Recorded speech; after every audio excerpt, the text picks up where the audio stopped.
It's been a crazy year, but one thing remained constant, and that's music. Welcome Yep. to the Bar for Bar podcast, and this week we're talking our top 10 albums of the year.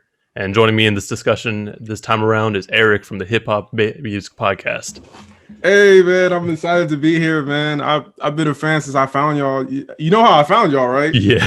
The Instagram hashtag, man, bringing the Bay together. I'm excited to do this, especially after we're doing it right after the verses where two Bay Area greats get together. I feel that energy with us, man.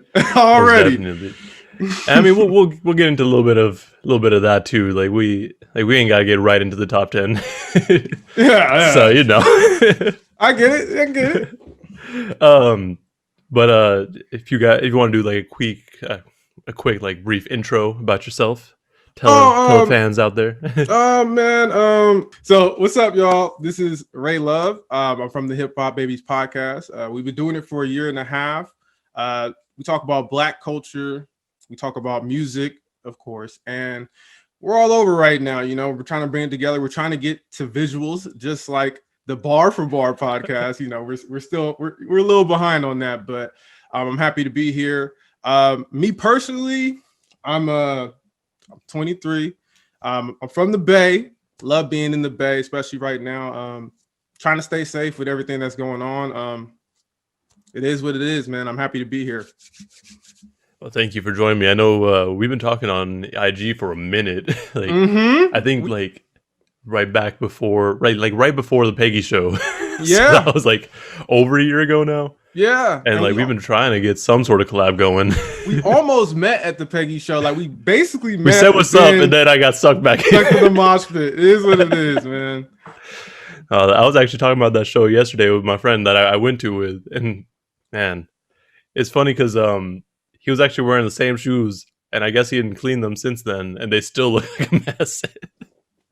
That concert was crazy. Dope energy. Wild. It was wild, man. And I'm glad we did get to technically meet in person, but that's what's great about Zoom. We get to meet and do this pod. Yeah, definitely. And going into what you guys talk about on Hip Hop Babies, like that's kind of where we started out too. Like with Bar for Bar, like it was just talk about everything. Yeah. And since I've been going solo, I guess I've just been more focused in on particular topics. Yeah, just doing what I do. Yeah, you a rap head, man. That's why I loved when you hit me up to be on here, because I'm like, yeah, I'm definitely down to talk top 10. You feel me? Yeah. I love your reviews. I love your interviews recently have been popping too. We need to get on that, man. I love the energy you bring, so I'm happy. Hit up the boys from Grand National. They're always down to talk. For sure, man. No, I got to talk to some of the people you've worked with, man, because I love, like I said, they seem they seem like it was good back and forth. Sometimes when interviews are a little stiff, I feel like with the people you've chosen so far, it's been natural. It flows. It seems like they're happy to be a part of it. You feel me? And that's dope. Oh yeah, appreciate it. No, I've been trying to keep it like that, like keep it light, keep it as like not like basic interview shit, like yeah, because I always have them on to talk about their project, so it's like this is something that we both want to talk about it at some point anyway. So yeah, it's out. Oh man, I know we started off talking about how the verses went yesterday. I didn't get a chance to watch the whole thing because I was at work. Yeah. I don't know if you saw my IG story, but we had it playing on the TV. Yeah, I saw that. That was funny.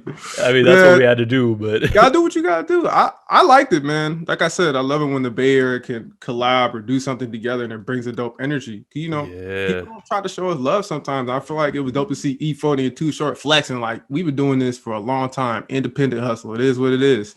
Yeah, and that's the thing. They've been doing it actually independent since the beginning too. Mm-hmm. That's crazy. Like to be in the game for so long and be successful with it. Mm-hmm. It's like it was crazy though. Like because my coworker had the thing playing on the TV, and then he had to dip. So I'm like, all right, well, I guess I'm gonna just listen to it the whole time. I was trying so hard not to be like just get hell into the music. Yeah, because you're at work. But I was like, bro, if I was at home, I'd just be going dumb now. Going dumb. I was kind of going dummy in my room, like, yo, this is really it right now. They played all the classics. My God. And I love how even then, like I said, Bay Area people, we always got to find a hustle. They was even hustling on the verses. They was like, we selling this, we selling this. Like, I love it. I love the energy, man. I remember seeing a post about the IG comments like during the verses, and there was one for Kim's nails from Captain Sabo. That shit was so funny to me. Yeah, people were commenting some funny stuff, man. I had to watch it on IG. Sometimes I've been watching it on Apple Music. You know how they do it live on Apple Music. Yeah. But for this one, I wanted to see the comments, man, like live, because it was a bunch of celebrities, especially ones from the Bay, like Sweetie, who else? G-Eazy, people like that were all commenting. It was dope to see. It was crazy. Like we had to have it on IG or not on IG, on Apple Music just for the high definition. Yeah. But also because we was at work and we didn't want to get inappropriate comments on it. Yeah. Although we were playing it on the speaker, so yeah, they was raw and raunchy with it, especially Too Short. He was you know, people nowadays they be like, we don't like the word, you know, the B word, all that. He was like, it don't matter, I'm throwing it. You know what I'm saying? Yeah. That's his music, Too Short. Yeah, you know what you're gonna get. Who do you think won? Like, if you had to pick a winner, you gonna... From what I heard, I would lean more E40, honestly. Yeah, same. But that was my preference going in to begin with. So definitely, yeah, because E40 got a whole bunch of hits. I mean, I know Too Short does too, but E40, like, I don't know. It's like comparing two goats, as people were saying, but E40 had the bangers, man. Like, I was like, yo, I know this one. Too Shorts has more like older, like he's a pioneer. Yeah. So it's like it's weird to comparing them, but I think E40 had it at the end. Yeah, and I mean, like for me, there was a lot more songs from E40 that I'm like I can just name off the top of the head versus like Too Short. Like I'll recognize them, but I don't know them. Yeah. It's weird. Yeah. But I also felt like before the verses, I was talking to some of my coworkers, and I was like, regardless, I feel like E40 puts on for the Bay a little bit more than Too Short sometimes. Like, just in his songs. Yeah. Like, I don't know. That's just me, I guess. Yeah, I mean, yeah, he has the songs for the Warriors. He has the songs. Yeah, like, I mean, Too Short does too, but I feel like E40 definitely, especially nowadays, like people know E40 as like the face of the Bay. Yeah. Like you can't think about Bay Area rap without thinking about E40. E40. Yeah. Like they just go hand in hand now. Pretty much. I was listening to the title playlist that they made afterwards. I'm like, yep, I recognize every one of these songs. Everyone, that's what I'm saying. Everyone E40 played, I recognize. Too Short, I recognize most of them because you know, my family used to play them all the time. My uncle especially, he loved them, grew up on them. And it's just like, wow, it's crazy to hear. Like I said, like when you really look at it, that's what I love about the verses. When you look at these artists' discographies and the hits they had throughout time, like throughout the years, it's like, wow, they really did it this period. It did crossover. You know what I'm saying? Yeah, definitely. And what I feel like I really like about the versus battles, especially now, is that it really is just a celebration. Like they mark it as a battle because that's going to give views and everything, but it really is just like the two artists coming together to celebrate each other's music. And that to me is just dope. Yeah, especially with you know, this one they were basically saying like, you know, Too Short was heck of showing love to E40. E40, you know, likewise, they were basically saying like, we homies. Even before this, we was homies. So it's like, even though this is a competition, at the end of the day, we just celebrating the Bay. The Bay gonna win either way, like they were saying. So. Exactly. And it's funny because I think on Twitter, I think it was Clipping, David, but he was like, Too Short and E40 could just have a whole verses of their songs together. Yeah. Like they got so much together that they could just put out albums together too. Like songs on each other's albums and albums together. Didn't they just drop one? Yeah, right. Yeah. The hustle. That's what I'm saying. They knew what they were doing. Yeah. They're like, oh, we got a versus bet. We won't put an album out. Yeah. What's it? Jeezy and Gucci Mane did something similar, but Gucci Mane just dropped a whole bunch of hits, and then Jeezy dropped his actual album, The Recession 2, I believe, right? Yeah. So it's dope to see these rappers also figuring out how to hustle it as far as like, yo, we're gonna definitely profit off this as well musically. For sure.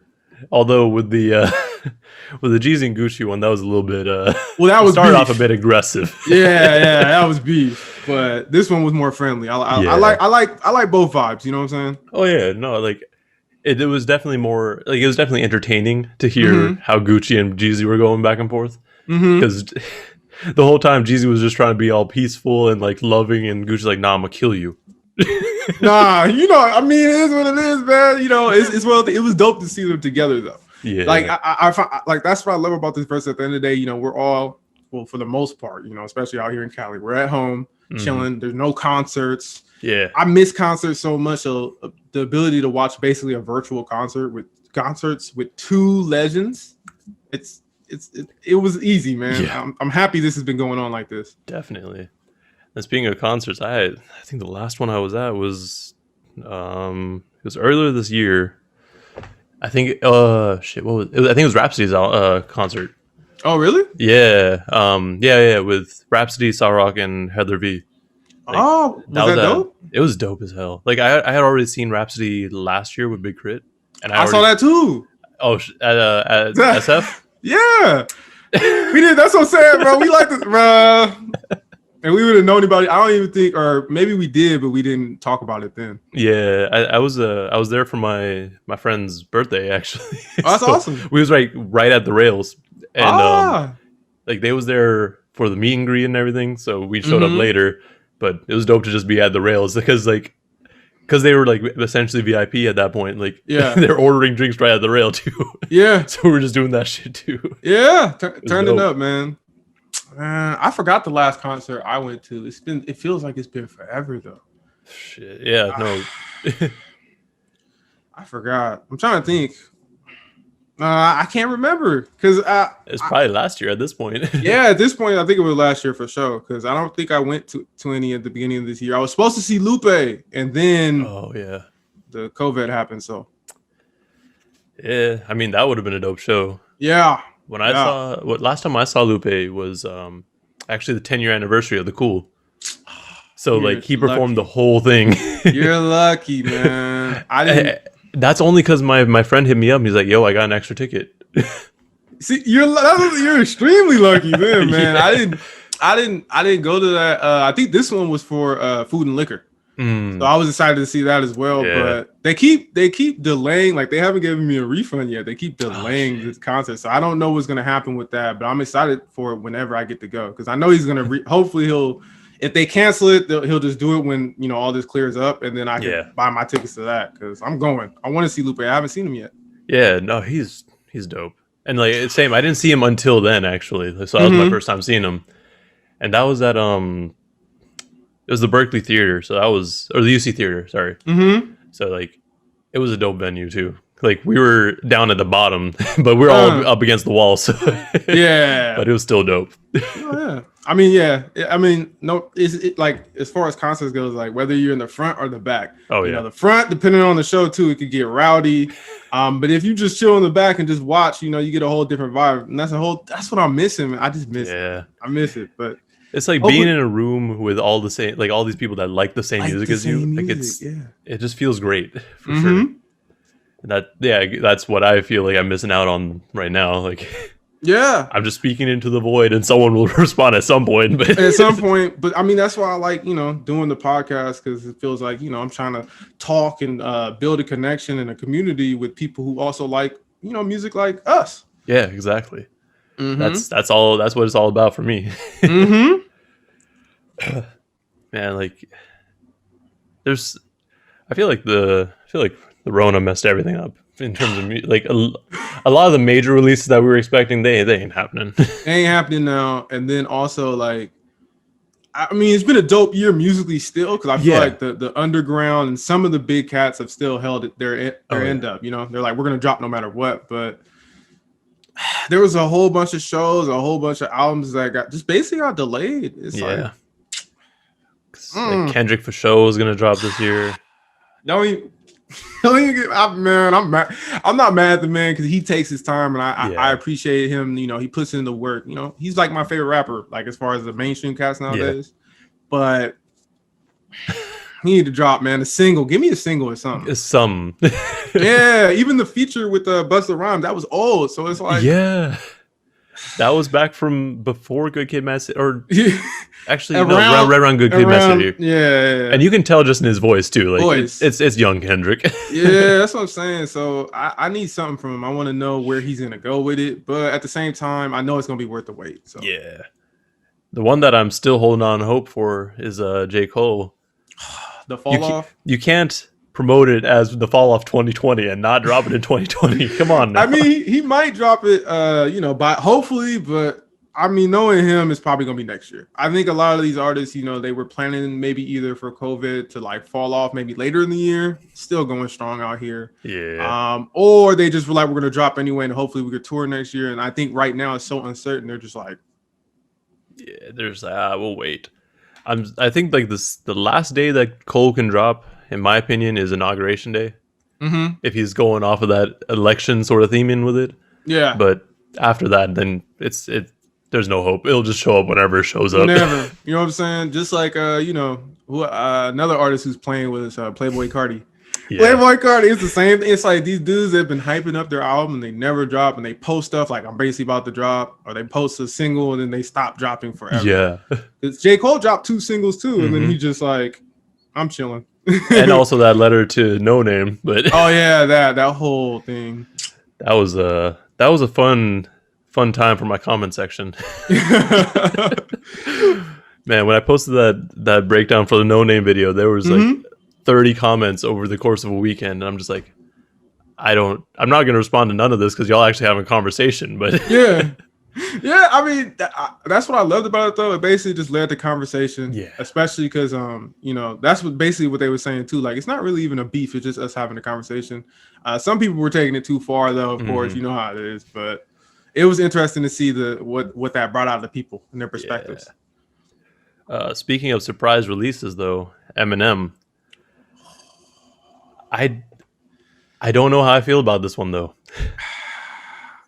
Like, I see people online saying that it's better than Side A and it's the best thing that he's released, but I'm not feeling it. Me either. Like, I really did like Side A. Like, Side A was solid. Yeah. But this one is just like, I feel like he's doing too much. Yeah, he tried to do a song with Dre. I just feel like when Eminem, like nowadays, Eminem, you know what you expect. Yeah. He'll drop a dud. I don't know. This is my opinion. He's, some people say he's never dropped a dud. I don't believe that. Yeah. Yeah. He'll drop a dud and then he'll drop a solid project. And I feel like music we gonna forget about Recovery right there. Yeah. No. Or Revival. Some people stand by those albums. I'm like, yo, all right, I'm gonna let you have it. All right. Yeah. But Music to Be Murdered By was solid. There were still some people hating on it, but it was like, I thought it was a solid album. Yeah. And for him, I wasn't expecting him to drop a deluxe. So for him to do that, or like a side A, side B, and for him to do that, it was dope. But I only got a few tracks out of it, man. I was expecting a little bit more. Like you said, it seems like he's trying to do too much because people like side A. So he's like, I'm gonna try to go in this bag again. And it just didn't really mess with me that well. Cause like I did the breakdown for Nat, and I'm like halfway through it, you can kind of tell in the video, I just kind of lost my energy because I'm like, all right, now what are you even? You're just like, you're not even like, there's no subject matter. You're just saying shit to say shit. Yeah, and I didn't feel like that on side A. I feel like some of the tracks on this one, that's what he was doing, rapping just to rap, because he's technically top tier. Oh yeah, absolutely. But when sometimes he just kind of like, he just be going off because he knows he can.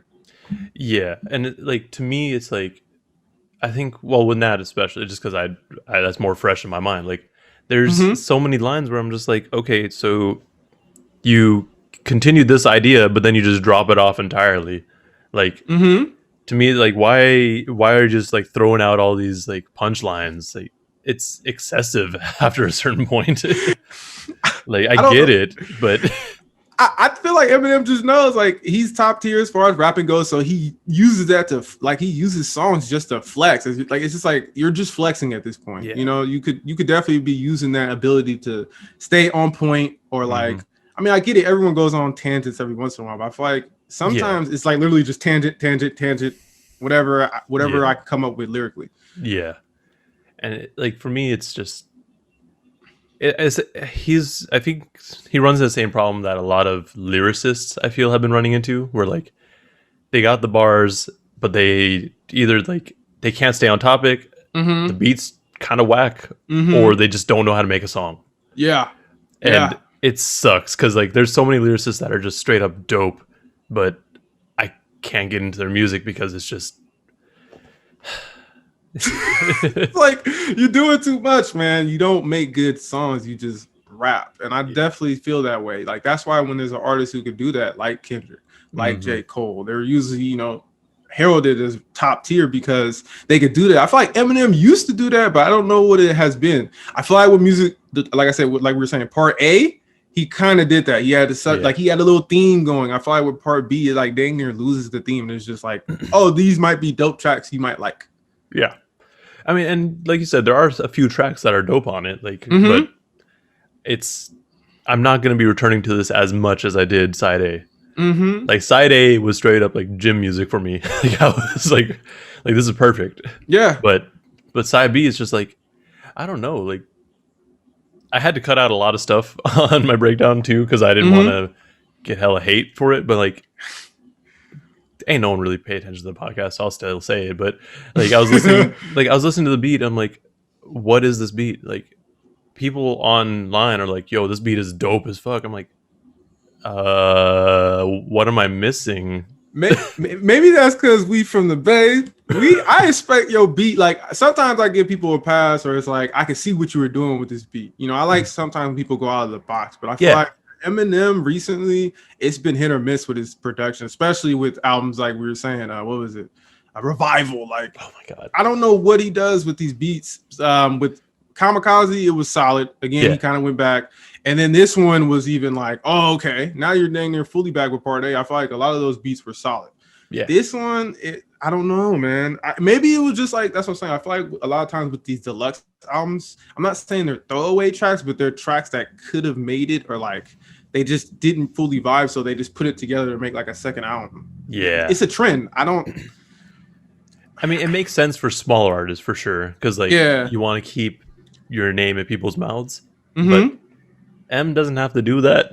No, he doesn't. He doesn't have to do that. And I just find it weird that's what I'm saying. I wasn't expecting this. Like a lot of big legend, like big time legend artists, like they've started to do it too. Didn't Busta Rhymes kind of do it as well? Oh my god. Yeah. He released 2 deluxe. Yeah, that's what I mean. I fight for the legends, man. Like I get it though, because you know people used to do deluxe albums back in the day, but they would add like a few tracks. Now it's like a whole secondary album of tracks that were like not supposed to be on the album, maybe. But sometimes it works. Recently, I haven't really been feeling them as much. I don't know about you. Yeah, no, I honestly don't even really return to albums with the deluxe most of the time. Like I know Conway dropped the deluxe from King to a God, but I didn't go back and listen to it. Oh, me either. Like, dang, I didn't even hear about it. I'm surprised. Yeah, no, that just dropped on Friday too. Oh, that's why. Okay. But like I said, like I don't really care to go back and listen to deluxe albums most of the time. Like I'd rather you put them out as like an EP or just singles. Like I don't know. Like yeah, I don't know. This year has been full of them, so I don't know if this is going to be something we continue to see. I mean, I'm not going to say Lil Uzi started the trend, but you remember what Eternal Would Take, like he did that. And then now I've seen, Nav, a whole bunch of artists like drop these double disc albums. It's almost like they're doing double albums now, but it's like not a double album. So I don't know. It's weird. What was the best, like out of the deluxes you've listened to? What was like the best one in your opinion? I really didn't listen to any. None of them? No. The only one I actually listened to was Uzi's. Yeah, and that was like the one that started it off. And I was kind of like, even that one was kind of like. I just got tired after that. Yeah, I get it.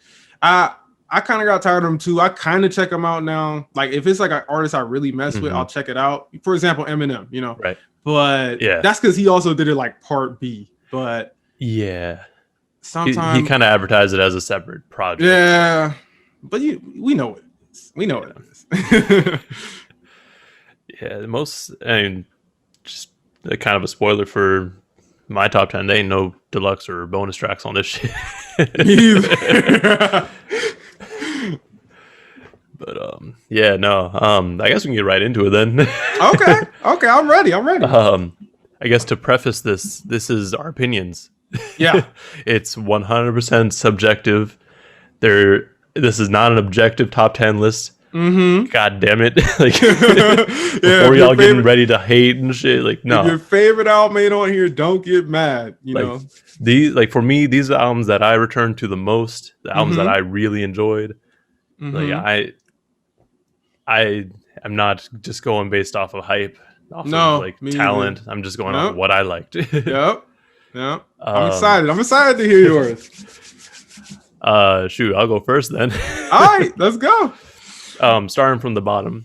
Okay. I got Sadistic. This is kind of cheating, but he dropped Delirium and Elysium. And I kind of treat that as a full album. Like, I don't treat them as separate projects. Okay.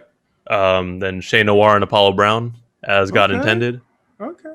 Then Grand National, Twice on Sunday, Season 1. Clipping, Visions of Bodies Being Burned. Benny the Butcher, Burn of Proof. Kevin Allen, Heroes Eventually Die. Conway, From King to a God. Freddie Gibbs and Alchemist, Alfredo. East Shore Highway, they're self-titled, East Shore Highway. And Sarok, Sharecropper's Daughter, at number 1. Okay.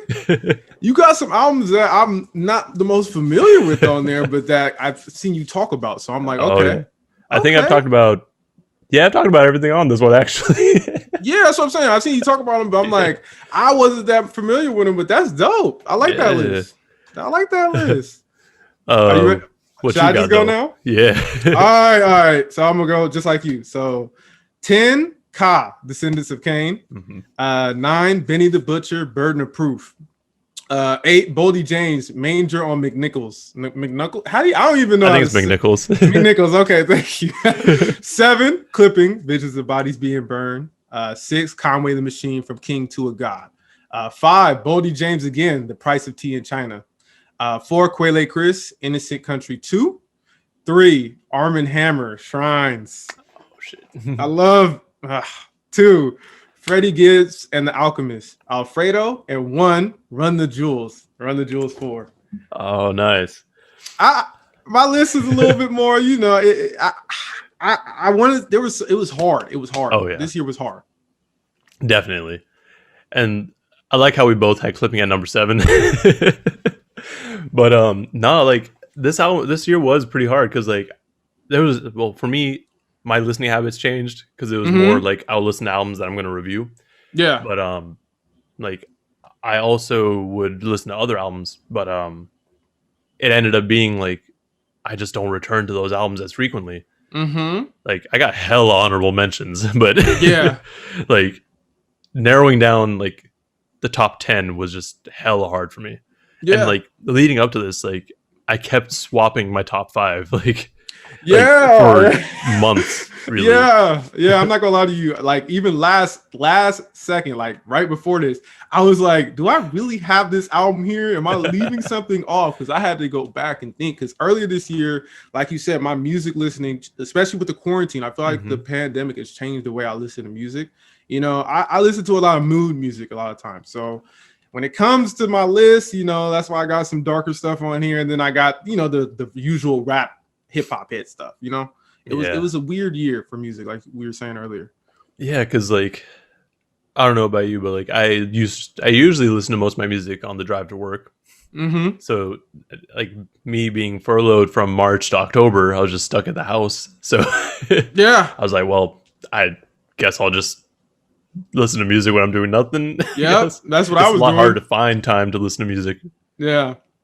I listen to music. I used to listen to music on the way to work a lot, especially like, you know, if an album just dropped, I'm like, oh yeah, I want to listen to it on the way. You feel me? Yeah. But I listen to it a lot in my headphones when I'm doing work sometimes, like as far as like homework, stuff like that. Cause I consider myself a decent multitasker.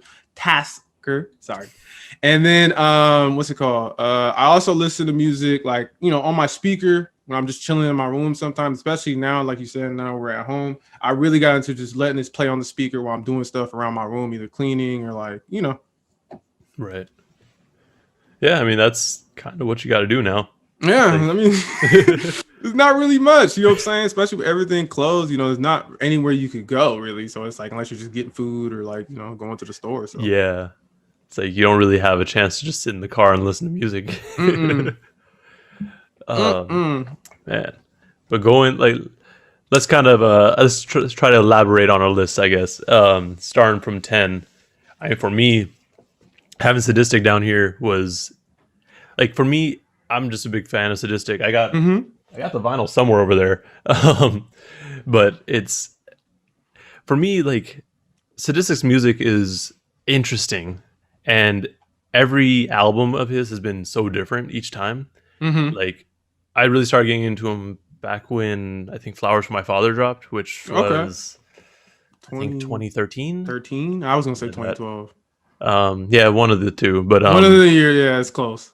like just he has a way of kind of bringing like that dark sound, but like not being it's like super aggressively depressing. Mm-hmm. Like there's still like a small glimmer of hope every time he raps, but Yeah. also like he brings in so many like horror themes, which even though I'm not huge into horror movies, like I still like the vibes. Yeah. So No, then go ahead. no, sorry. Say what you were saying. No, you get. But yeah, with Delirium and Elysium, like he still brought that, and Mm-hmm. he actually like I think it was on Delirium, but he had the track The Plague, which was just straight up what's happening right now. Like, but with this project, like this I guess double project, he went into it like trying to have two different sides of a story, or not a story, but like a feeling. Mm-hmm. So like for him to do that and do it well, Mm-hmm. considering like I would have expected him to kind of go in a different direction, because I think last he dropped I don't remember the name of the album now, but the last album he dropped was a little bit more somber. Mm-hmm. Like I wasn't expecting it to be that sort of sound again. Yeah. I was expecting it to be more like Oh, altars or shallow sessions, where it's like yeah. a lot more aggressive. Aggressive. Haunted Gardens, that's what it was. Mm-hmm. But no, it was dope, and he did it well. I feel.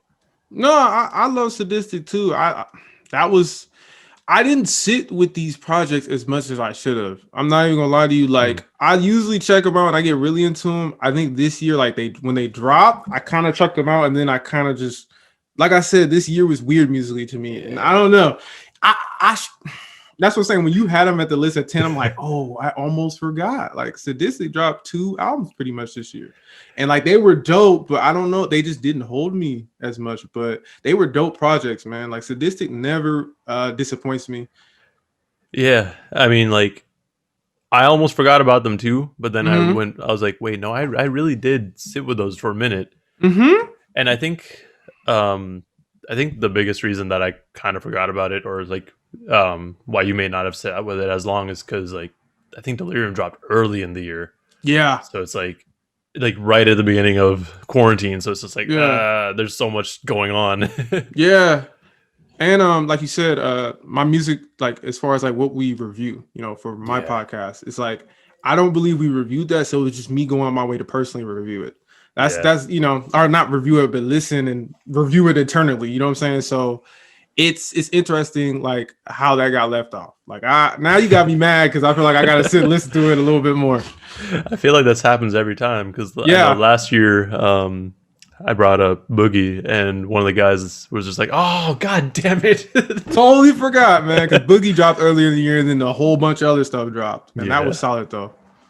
But who was at your number 10 again? Ka, Descendants of Cain. Yeah. Ka, that's the thing with Ka. Like I used to sit and read a lot, so he reminds me of those days where I used to just sit and read books. Because when he's Mhm. just rapping at you, he's rapping at you in this monotone, peaceful, like, but it's not really peaceful because what It's he's not talking at about. all. But like when you really get into the bars and stuff, like the whole am I my brother's keepers thing, Yeah. it was, I loved it. The religious undertones, also just the undertones. Like I think it dropped right around maybe like around the time when the protests were going on, and it had me thinking on a deeper vibe is like, am I my brother's keeper? Because that was another thing that happened this year, the protests. Yeah. And you know, it was, I feel like Kai kind of gave me those dark, like we're saying with sadistic. He brings that vibe where it's like he's chilling, just telling you about a bunch of crazy, sad shit that's going on in his own way. Yeah. So, yeah, I love what Kyle brought to the table with that one. And no, that was actually one of my. Oh god, I didn't want to play music. I was gonna pull up his album. Like that was one of the things that, like one of the albums I really liked reviewing because there was just so much. There's so much to go into. Like, I really like to just kind of dig into albums if I can. Yeah. And with Ka, there was so much like imagery that like you could really pull. Yeah. Because like so for a little bit of a backstory, like I went to a private high school. It wasn't religious or anything, but like there was a class called People of the Book where we talked about like we read the Bible, we read the Quran, and like just a little bit of other religious texts. Okay. So like I just have that in the back of my head at all times, like just to reference. Yeah. Like all those sorts of imageries and like just whatever references is always fun for me to pull out. Yeah, and I went to a private Catholic school. Oh, so that, like you're saying, the whole religious vibes. I love it when an album can bring that to me and bring it to me in a way that I feel like I can either relate to or just see what you're going for. And I feel like that Ka, he barely misses when it comes to like his bars. So I knew it was gonna be dope, and the production totally set the vibe throughout. Yeah, and I also just like that it wasn't just super over the top with it either. Like it was subtle enough that like if you're really listening for it, you'll pick up on it. But like if you're not, you're just like, okay, no, he's just talking about shit that's happening around him back in the day or back in the hood. Like that's just day-to-day stuff for him. Yeah. That's why I love him, man. The double entendres, all that. It's even sometimes triple. Like he be getting in his bag. I'm like, sheesh. Yeah.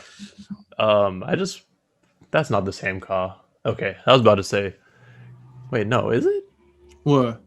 No, okay, because I think on Tidal they got him mixed in with someone else named Ka. So I was like, what? He didn't drop 2 more projects. That's crazy. Nah, I swear on Apple Music they do something similar. I think they got like a project under Ka. I'm like, that's not Ka. Yeah. He's still low key, man. Ka needs more love, man. Ka needs more love. It's crazy because like it's so funny to me. Like this is just kind of his hobby. Like in real life, he's just a firefighter. Yeah. That's his day job. Yeah, I found that out on Twitter. I'm like, bro, what? Like okay. Like you really get deep in but hey, maybe as a firefighter, you see a lot of twisted things. Honestly, so it brings out that somber kind of like, I just want to chill. Yeah. I mean, he's from Brownsville too, so I mean, we got that's from where Sean P is from too, and I mean, Sean P, rest in peace. But that was like he was a monster with it. Yeah, I feel like Brownsville definitely repping with these talented, super talented, like lyrical guys that just bring their like own like it's like they have their character. Like Sean P, he had a lot of character, even in the way he did his covers, everything. Oh my god! I think Brownsville, maybe it makes you really like. I don't know. It's just like it brings something out of you because Ka is the same way with his covers, with the way he just raps. It's super unique. And like, before I forget, I think Rock Marciano, is he from Brownsville too, or is he? He might be. I think he might be. He's from New York, but yeah.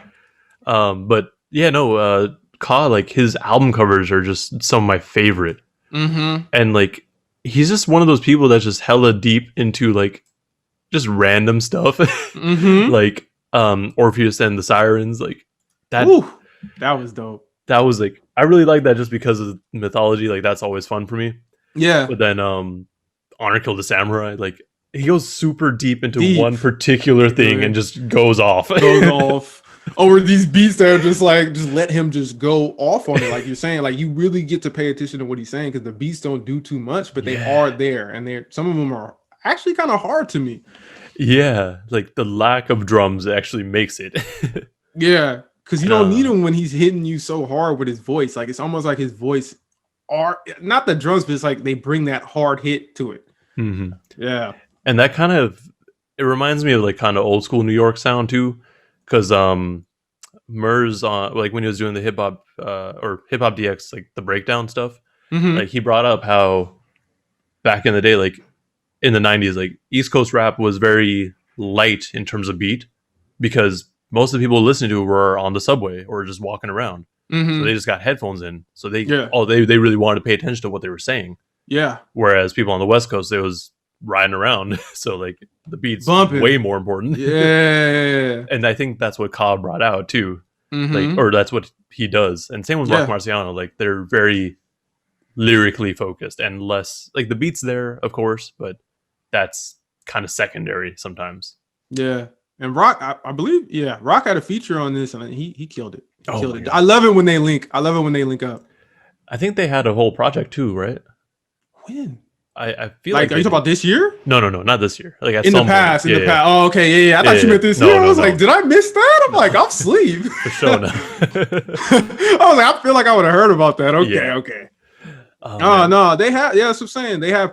I believe they do have a project together, and they definitely usually have at least a track or two on an album. Yeah. Because they have that sound, man. They're perfect together, man. I feel like Rock is more enthusiastic though. Sometimes he does a lot of weird voices and stuff on his stuff. Yeah, and his production too is just a little bit more offbeat sometimes. Yeah. And speaking of Rock, his Mount Marcy was pretty solid too. Yeah. I just didn't listen to it enough. No, it came out later. He got me to spend $40. You bought it? Oh, I waited till it was on streaming. Because I didn't know how long he would take. Because sometimes like he'll drop it like a week later. Sometimes it'll be months later. Yeah, so like, he's trying to get his money. I need to listen to this. I support him sometimes. I didn't do it with this one. Because my favorite projects, at least recently from him, have still been Rosebud's Revenge, man. I feel like those he really went in. And the White Horse one was solid. I feel like ever since then, he dropped is solid, but I don't know. And but Mount Marcy was solid. I've gotten a few listens, but it came out too late. Yeah. It came out too late. It's definitely on like the honorable mention list for sure. Yep. I just like the main reason I even bought it is because hella people like in hip hop were hyping it up. Like artists, so like okay, no, I gotta actually check it out now. Yeah, they show love to Marcy. Yeah, Marcy deserves all the love. That's what I'm saying. He need more love too, man. I be trying to put people on. They like that's what I'm saying. I feel like because we do live in the Bay, they expect more hard hitting beats. Yeah. But at the end of the day, man, Marcy, I love his wordplay and stuff. The way he's kind of goofy with it sometimes too. Like I love it. Just throw out those funny bars every once in a while. Yeah, but I definitely see why people are just like, ooh, I don't know. It's just all that rap. We definitely have an acquired taste, I feel like, because I'm like, yo, I send it to people, I'm like, yo, you might like this. Even with Ka, I tried to show a lot of people Ka, and they were like, it's almost like I'm reading a book, and I get it. I used to like it. I like reading books. So it's like moving up the list, number 9, I got Shay Noir, Has God Intended with Apollo Brown. Okay. I feel like Apollo Brown on a project is just cheating for me because in the last 2 years that I've been doing this, like he's been on it. Yeah. And I feel like he brings out the best in artists. Mm-hmm. Like, and as always, it's always, in my opinion, best to have an artist and a producer work together on a whole entire project because you're going to get the best sound out of it. But her starting off the project with Antisocial and her saying, actually, I'm gonna pull up the exact bar right now because it was just so cold. She said, "Look at them all. Look, kill them all. I put rappers in cemeteries. Then go to your wake and autograph your obituaries. Pass it out to your fam. Kill the dudes that carried you. Drop a bomb in the hole that your family digging to bury you." Woo! Like, if you start off a project with that sort of intensity, like, bruh. Yeah, this is an honorable mention. The only reason why it wasn't in my list, I feel like, is because I found out about it later. I'm not gonna cap, like I really knew about Shay Noir that much. And when I came onto this, I was like, oh yeah, Apollo Brown, like I'll check it out, right? My friend told me, you need to check it out. So I was like, okay, I'll check it out.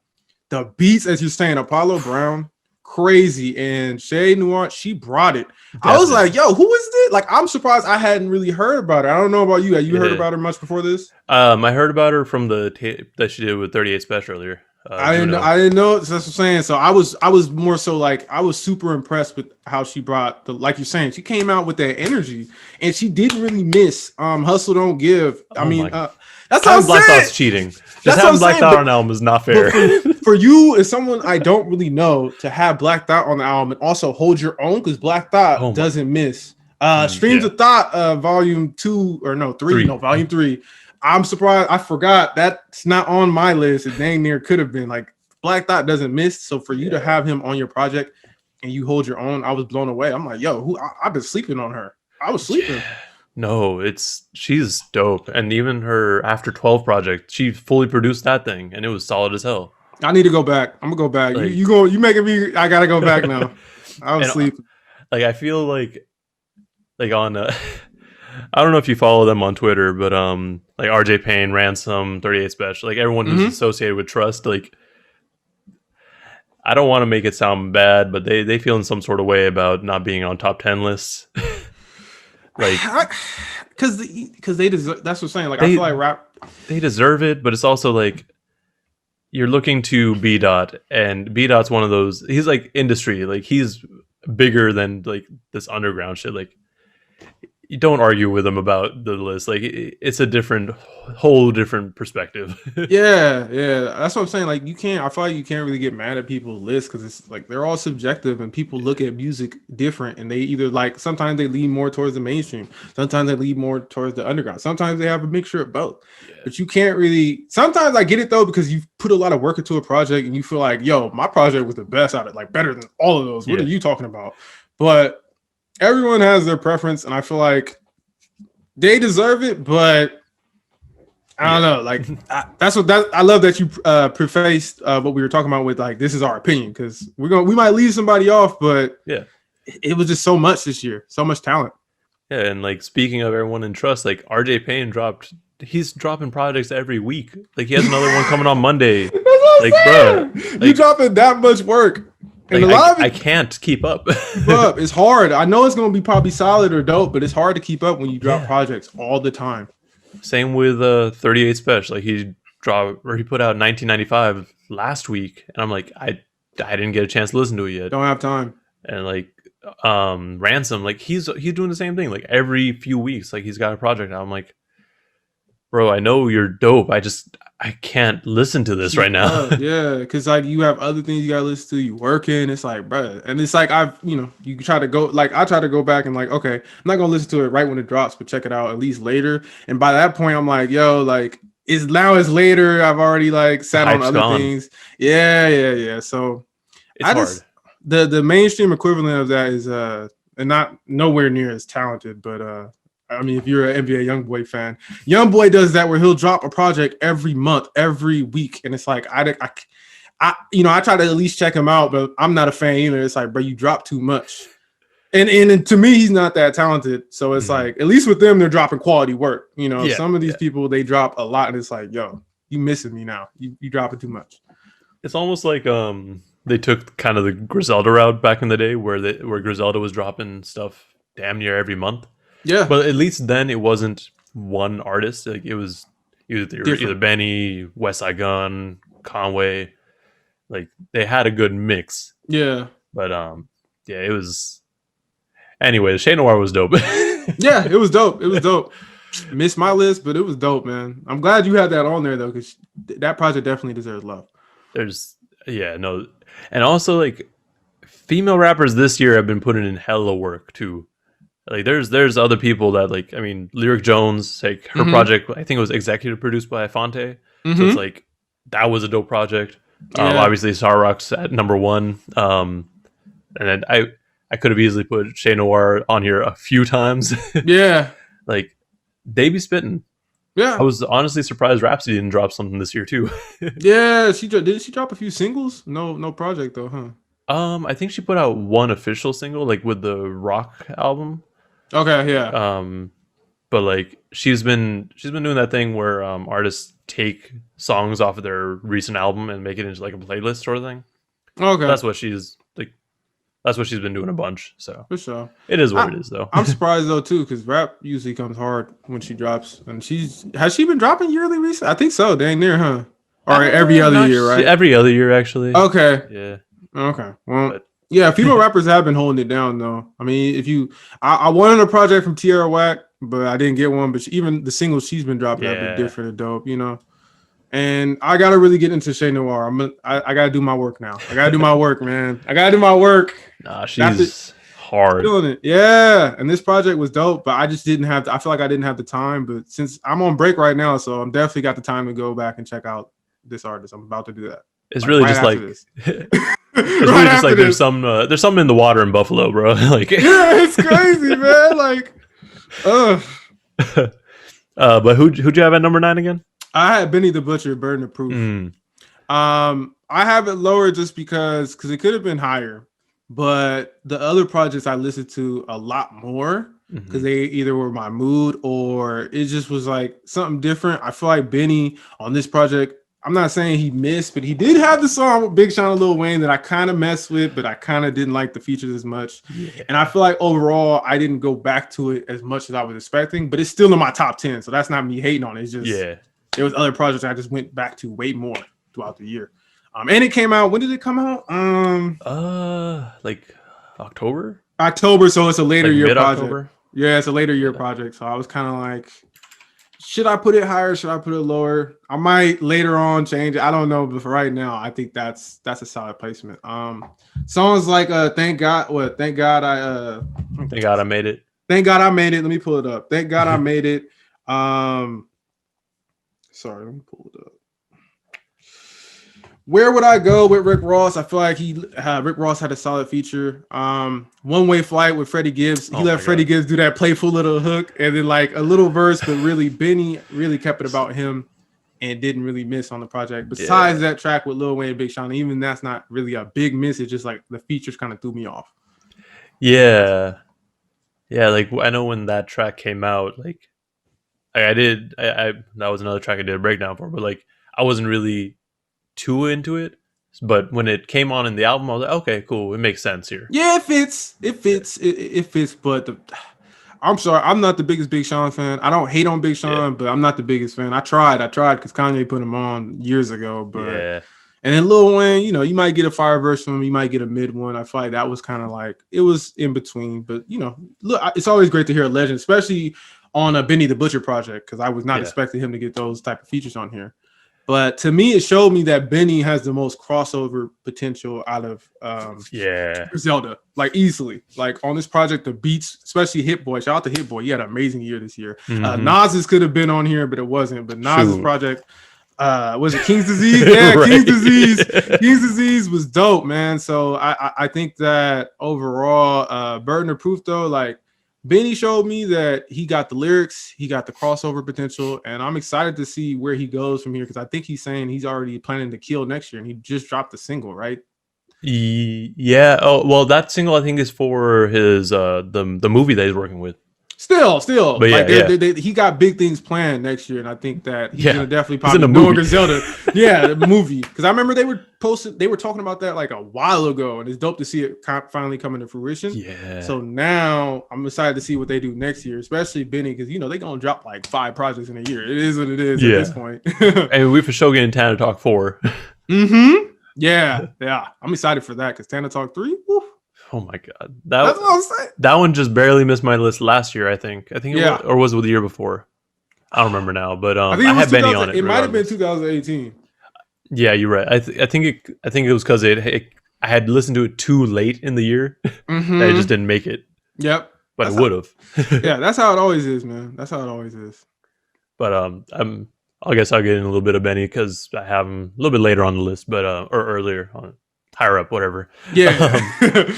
But no, like I don't know. For me, Benny was just rapping his ass off on this. Yeah. And I think it's because he had Hit Boy on it, so he knew that he was gonna get that attention.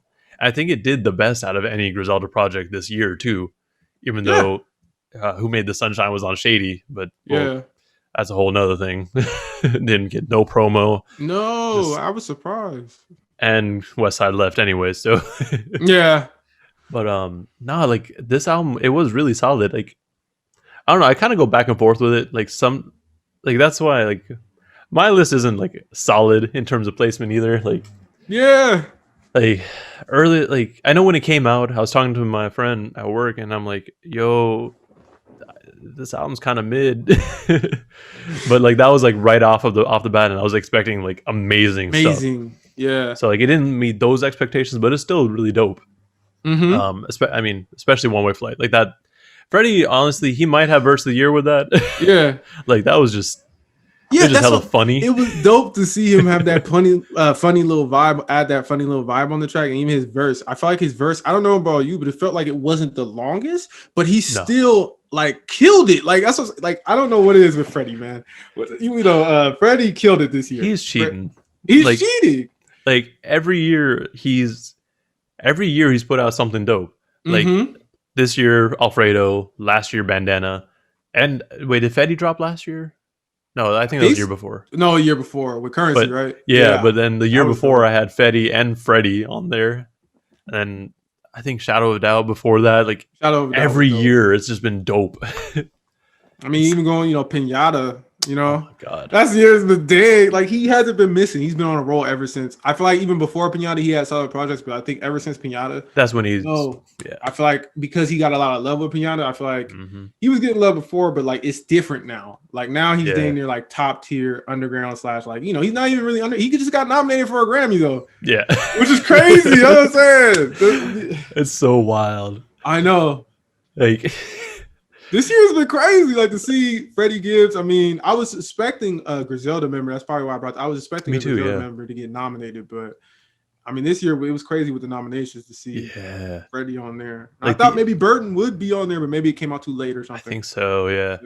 And like talking about the Grammys, like I think the only projects that I don't think really fit there for me was Jay Electronica. Oh, why? You didn't really mess with it? Just because it was a Jay-Z album. Yeah. Okay. All right, but that's probably why though, because it's a Jay-Z album. And I, D Smoke. I mean, it was a solid project, but I forgot. Like I was like, what? Same.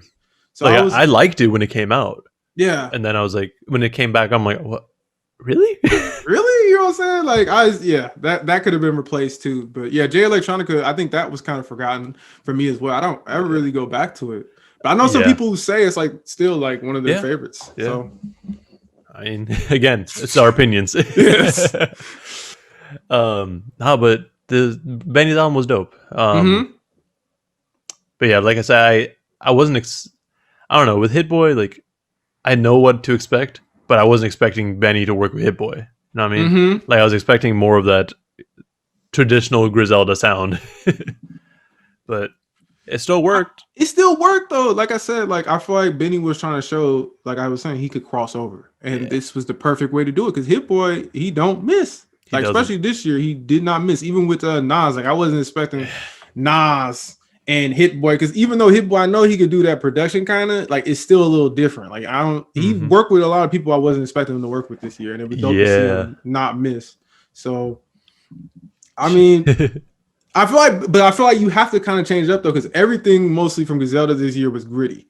So it's kind of like he still kept that grit, but he had to soften it a little bit. I think that's why I like the project so much though, because at first, like you, I was like, I don't know if I'm feeling this as much as the other projects, because it didn't have that grit like Tana Talk, or even what was that EP he dropped last year? Oh man, I forgot. That was on my list. The plugs I met.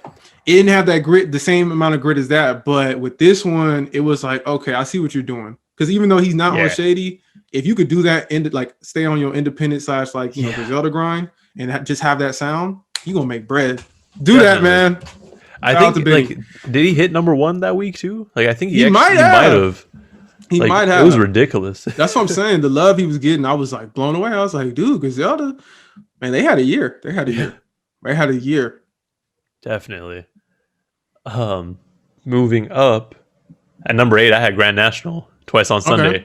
Okay. And one of the biggest reasons is because it exposed me to a bunch of other artists that are on the list as well. But also really it, like after talking to everyone from it, like it really felt like it was they're trying to build a community essentially. Like it's not a group, it's a collective. So it's just a bunch of people that are just dope, really, like dope rappers, producers, singers, and they all come together just to put out dope music. And everything I've heard from like regarding their recording sessions has been like, yo, if you hear a beat and you want to get on it, you better have something ready. Otherwise, you're just gonna get skipped. Yeah. And they just bring out the best out of each other. And to me, it's just like it's just a really fun album. You get a little bit of everything on it, like, and it's very rooted in Bay Area too. Like the first track I think is "Wings and Things," which is just a wing spot in Richmond. Yeah, like you can't get any more Bay Area than that. man. Again, something I think I saw you talking about. I think have you done not a were you talk like you said you've been really close with these like the artists and like the album, like the making of the album, right? Like you were talking to him about it and everything. Yeah. And I need to get more familiar with that, man. I need to go out my way to check it out, man, because I think I saw you posting about it and like posting songs on your story and stuff. And I was like, I gotta check it out, but I was so busy. You know what I'm saying? So no, it's been a lot this year for sure. That's what I'm saying. So like I said, now that I'm on break, I'm gonna go check that out more. So I think I kind of like clicked through it, and I was kind of like, I'm gonna check this out later. But I had to listen to other stuff to review. You know, like some things get cut off, and I'll be mad though because I'm like, I really want to review this. You know? Yeah. And like shout out to Kevin Allen, formerly known as Irk the Jerk, but like he's the mastermind behind all of it. He brought all these dudes together. It's just dope. No, and when you have a group of people who like obviously are in that, like bring that, like you're saying, bring the best out of each other, that playful energy, you know, you all are in the studio together. It's not like you're just sending verses through email. Exactly. Even if you are, you know, you can have that vibe, but it's a different vibe when everyone's in the room together, just trying to make the best project, competing almost too. You know, that competitive yet friendly energy. Like I want to kill everybody on this. You feel me? Exactly. And that's what I really liked. Like just just every track on this was dope. But they had like a crew cut with damn near everyone on it, and I was just like, yo, this is dope. But yeah, no, it was, I just really like how it brought my attention to a bunch of Bay Area artists that I either forgot about or just haven't really been paying as much attention to as I should have. Especially the fact that like D Bledsoe, I had him on last week. Like apparently like, he had taken a 5-year break from hip hop, and he had no intentions of coming back. Then Kevin's like, "Hey, come to the studio," and now he's back. It's just what I'm saying. They bring back that love for the rap game. Bring back that love of like, I want to do something now, like in the rap. Because like you said, sometimes when people take a break, it's hard for them to come back, and for him to play a part in this project and do it well. You feel me? Like it. I'm about to sit with this more, man. That's what I'm saying. You gotta be like, dang, I should have really sat with that more. You know what I'm saying? Man, it's dope. Shout out to DB and Mo Green. They're definitely honorable mentions just because their project just dropped. I can't. Although I did sit with DB's album for about 2 weeks before it came out. Like I still can't be like, it's on there. Yeah. Sometimes with me, I like when the album comes out at a certain point of the year, like especially like the end of the year, I damn near just want to put it on next year's if I don't have enough time to listen to it. Cause it's like it's so hard. Like why, you drop at the end of December or like 2 weeks before it just December. Makes it hard. It makes it hard to fit it on the list because like there's projects I've been listening to all year. Yeah. But yeah, no, Grand National twice on Sundays. Their season 2 is coming out. I don't know when, but probably top of the year. I'm gonna be on that. I'm gonna be on that now. I'm about to be on that. I'm trying to get I'm gonna try to get the boys on it too, man, so we can really do a review on that. And that's what's crazy. Like they do have enough appeal, I feel like, to everyone, like not just straight up hip hop heads. Like they got a little bit of everything for everyone. Yeah. But anyways, who'd you have at number 8 again? Oh, I had Boldy James, Main Drill, Nichols. I actually went out my way to buy the project because just like you with what project was that? Mount Marcy, yeah. I didn't know if he was gonna put how long it was gonna take for him to put it on streaming. It was a long time. It was a long time. So I plus I like to support artists usually anyway, depending on who you are. Like if you've been putting in work and I appreciate everything you drop, I'm gonna buy it. Like I just bought Billy Woods and Mother Moore, the Brass project. I don't know. You fuck with Billy Woods? A little bit, yeah. A little bit. I fuck with Billy Woods a lot, so I had to buy that as well. But with Main Drill Nichols by Boldy, I felt like Boldy was 4 for 4 this year, and this was one of the really like the better projects he dropped.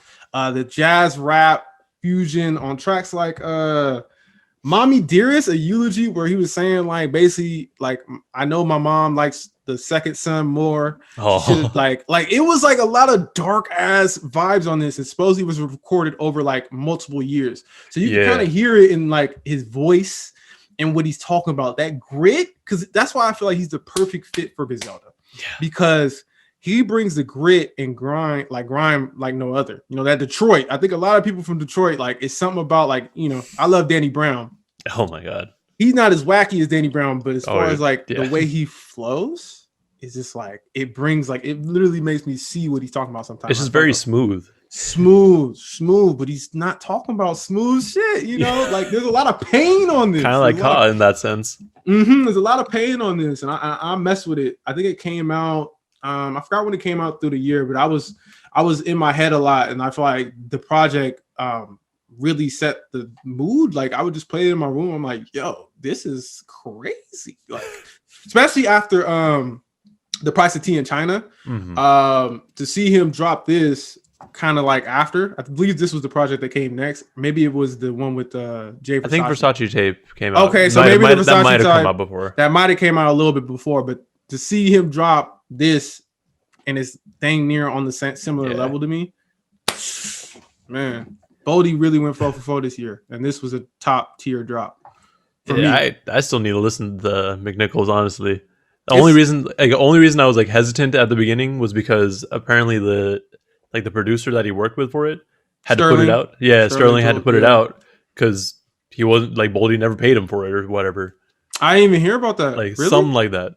So, like, I was like, ooh, let me wait on this a little bit before. Yeah, like, I mean, that's what I'm saying. A lot of this, that's crazy to hear, but something like that. Like, I don't know for sure, but yeah, but that's what I heard. It was worth the listen, and then some. Like, I was blown away just because, you know, I hear, you know, jazz rap, you know, sometimes that's thrown around loosely, like, oh, this is jazz rap as jazz influence, you know. And I feel like with this one, like, it was literally like some of this gets really jazzy. Like, I'm like, yo, like, I did not expect to hear Boldy over like a jazz breakdown, and he's going in, like, it's like gritty. It's like, bro, what is this? But it really, when it hits, and I feel like there's no misses on this. Like, my favorite track, that's why I brought it up, is Mommy Dearest, because I feel like it got really dark, it got really painful. BB Butcher was dope. Welcome to 76. Features that I think that there's only like there's 2 features on here, and I wasn't familiar with them, and they both killed it. So probably cats from Detroit. That I hadn't heard of, because, like I said, this was recorded like over time, so it probably was when he was smaller, working with certain artists. Most likely, yeah. Only reason Boldy didn't get on my list is I just didn't listen to him enough. Yeah, I mean, you know, Price of Tea in China was dope. Versace tape was okay.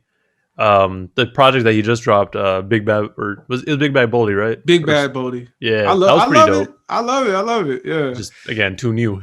Yeah, that could have, like, so I've been listening to that a lot, and that could have already. I love that. Like, so far with each project, he's kind of brought a different vibe. Yeah, and that's why I say, like, he's not like one of those artists that it seems like he's just gonna make the same thing. I mean, yeah, he might flow similarly because, you know, he has that laid back flow kind of. But that slow flow. Yeah, but the beats, like the Versace tape doesn't sound like this. The Versace tape doesn't sound like the Price of Tea of China. And that's why I love when an artist does, you don't make your music sound all the same. I mean, you can to a certain degree, but I also just like that Boldy's still in the streets with it. Like, if you follow him on social media at all, he's just like in the cut. Like, yeah, what? Like, I joined some of his you? Yeah, I joined some of his lives. I'm like, what are you like? He really in the street still. Like, he really like, he's really, you know, he really seemed like he really can, he has an ear to the streets. Yeah, you can hear that on some of these songs as well, where he's just talking about how he had to do certain things to survive. Yeah. Speaking of Big Bad Boldy, I know one of the reasons, or that also came out with Man on the Moon 3. Yeah. And like, I listened to Big Bad Boldy immediately after I finished listening to Man on the Moon 3. I'm like, this is way different. Way different. I don't know what I was expecting. I was like, what? Like, totally different vibes, man. Because you know, Man on the Moon 3 was way more like, you know, I'm Kid Cudi. And I don't know, like, Boldy can do that laid back, but it's not like Kid Cudi at all. Kid Cudi, especially with Man on the Moon 3. That was, I don't know if that would have been in my top 10. I don't know how much I really like it yet. I'm still sitting on it. Yeah, same. That was a really good album to me too. It was, definitely. I still need to sit on it and see how it ranks later on. Mm-hmm. Because I only really listen to it for the review, and then like I throw on a couple songs, but we'll see. Mm-hmm. Shoot, who had number 7? We both got the same thing. Clipping. I love clipping. Oh my god, Visions of Body Being Burned. I really liked the idea of this album because apparently it was recorded back with There Exists an Addiction to Blood. Mm-hmm. But this just goes in a completely different direction with it. Like, this whole album is just a horror movie reference. Yes. And yeah, I feel like clipping, I've been a fan of clipping since the Mid City, I believe. Mm-hmm. So I've been checking out whatever they drop. And I feel like they're what is it? There existed an addiction to blood, like you're saying. Like that was like them just trying, because they've always had like weird little moments of horrorcore, like a body and blood kind of. Like they kind of showed they could do it, but for y'all to do a whole album and it worked, I was like, okay. Then when they dropped, what was the first single for this? I believe it was Say the Name. Yeah, Say the Name, and then 96 Neve Campbell. That where I was like, oh, this is about to be crazy. This is about to be crazy. Like their sound, I believe, is perfect for horrorcore. Yeah. That unnerving, like Daveed Diggs, this chilly flow. Like, I don't know, like it's just a perfect mix. And Shout out Bay Area again. Yeah, that's what I'm saying, man. That's why I also love him, man. Like he's doing something completely different. Like he's from the Bay, but this don't sound like Bay Area music. Not at all. Not at all. But I love it though, because like I love it when I have someone who reps the Bay but does it in a different way, and I feel like he is definitely in that lane. And man, She Bad, Make Them Dead, Looking Like Me, like it was like even the titles of the track are kind of like what, like yeah. It was funny to me too, because like just like when I was originally writing the review for this album, that's when the PG&E blackouts was happening. Yeah. So I was at work writing the review in the dark because we had 3 hours without power. I'm like, all right, well, they didn't send me home yet. I might as well do this work. Do this, yeah. Hey, man. They just have like the fire alarm light flashing. Yeah, all right. That definitely probably set the tone for the review. Yeah, that's dope. That's dope, man. Man, clipping, yeah, man, they're on a roll, man. I like this one more than the last one personally. Yeah, no, I actually feel like as a whole album, like the flow wise, there existed an Addiction to Blood to me flowed better. Okay, and it was more of a hip hop album. Yeah, like this is definitely more of traditional clipping. Yeah, like this is like what you would expect when you hear clipping. Like yes, industrial sounds.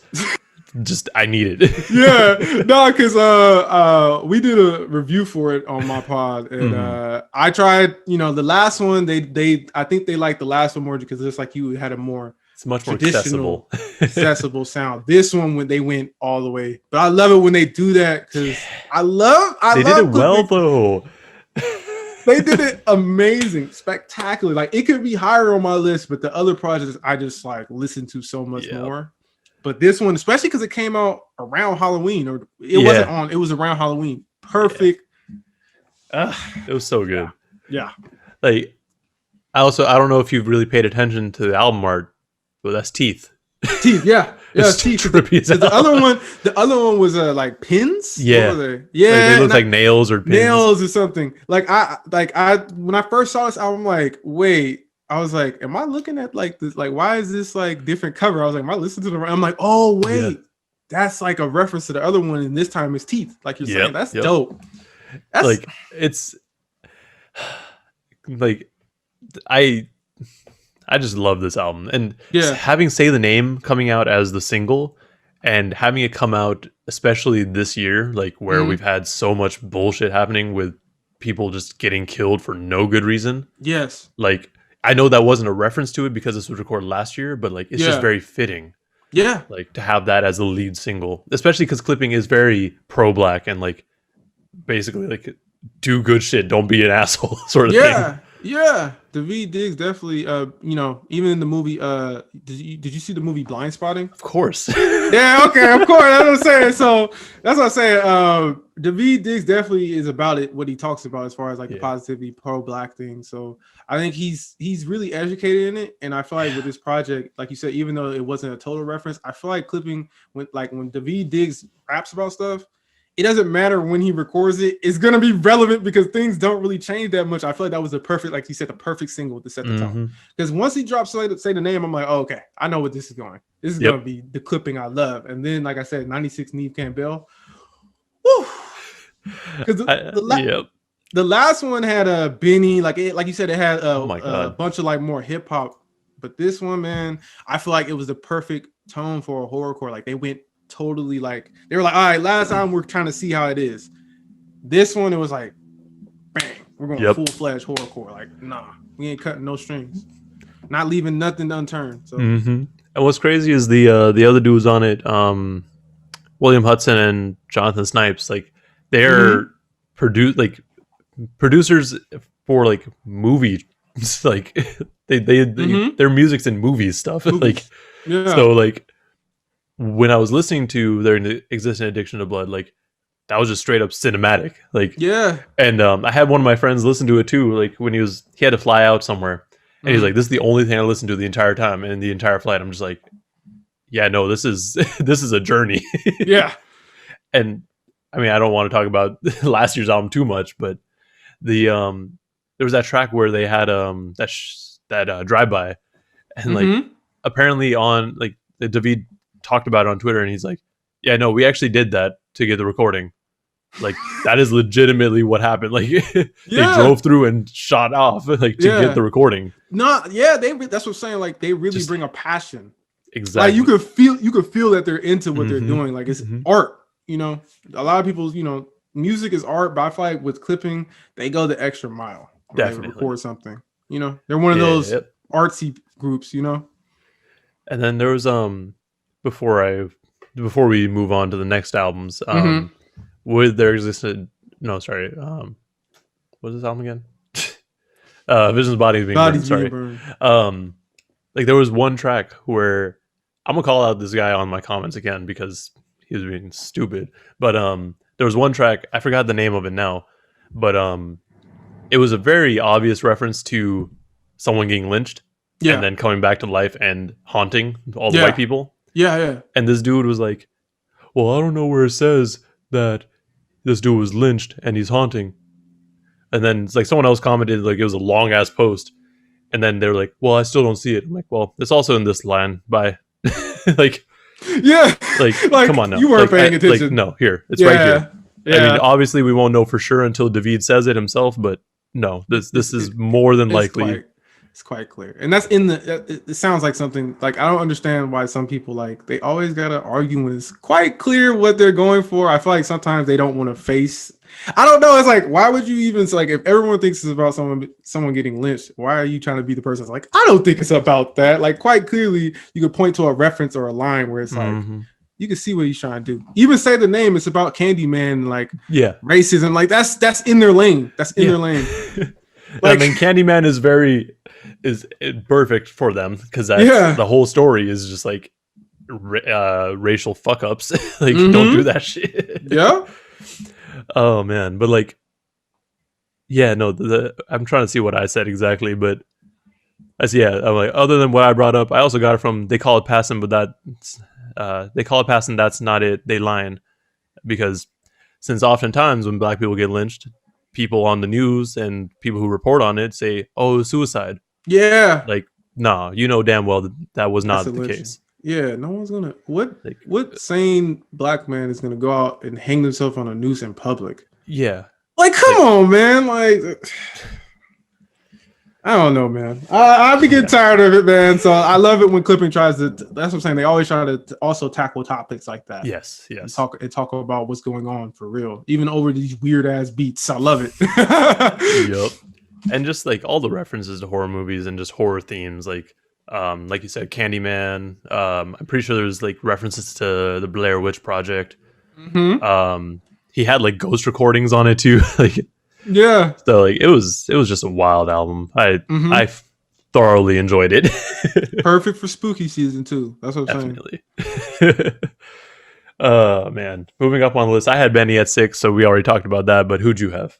Conway the Machine from King to a God. Mm. I liked it more than Benny's project just for the fact that, just like you were saying earlier with Benny, it was dope, but it didn't have as much grit. And I feel like this one, it was like that because this isn't really like the most accessible. But I feel like for Conway, this should have been the album where if he was going to be accessible, it would have been this because he had features like Dej Loaf, Method Man. I mean, those Method Man is an old guy, old school legend, but at the same time, I feel like he was getting love from people from that time, who they embody nowadays, that grit, East Coast, lyrical shit, you know what I'm saying? And I feel like Conway, he didn't miss on it. Like, I feel like there was really no misses on this. I think that the questionable thing was Dej Loaf, on the hook, I think on Fear of God, but even then I liked her on it. Yeah. So it was what it was. Anza with Armani Caesar. Shout out to Armani Caesar. We always try to show the Hip Hop Babies always try to show love with that, and I feel like she did a good job. I feel like even on that track, like that was kind of more of an upbeat beat for Conway the Machine, and he killed it. That's what I'm saying. I think Conway basically showed he can murder anything. You give him a beat, he's gonna kill it. Yeah. And, Spurs 3. I love it when they do the Griselda. Let's all get together. Kill. It's cheating. You know what I'm saying? And what's it called? I liked Wherever Dropping Tears. I feel like that was a good story, a good tale. Like I feel like he brought storytelling, dope lyricism. It was cohesive. Like for me, when I would listen to it, like there wasn't really something that was like totally threw me off. Right. Yeah. No. This honestly, like earlier, like maybe last month, this was like I was going between this, Alfredo, and Sarok's album for number 1. And I think the only reason that it fell off for me is just because I don't listen to it as much now. Like right now I have it at number 4, so still pretty high up. But to me, it really showed his versatility. Like you were saying, like he doesn't have to just rhyme on these like gritty, like low key beats. Yeah, like, he can rap on anything.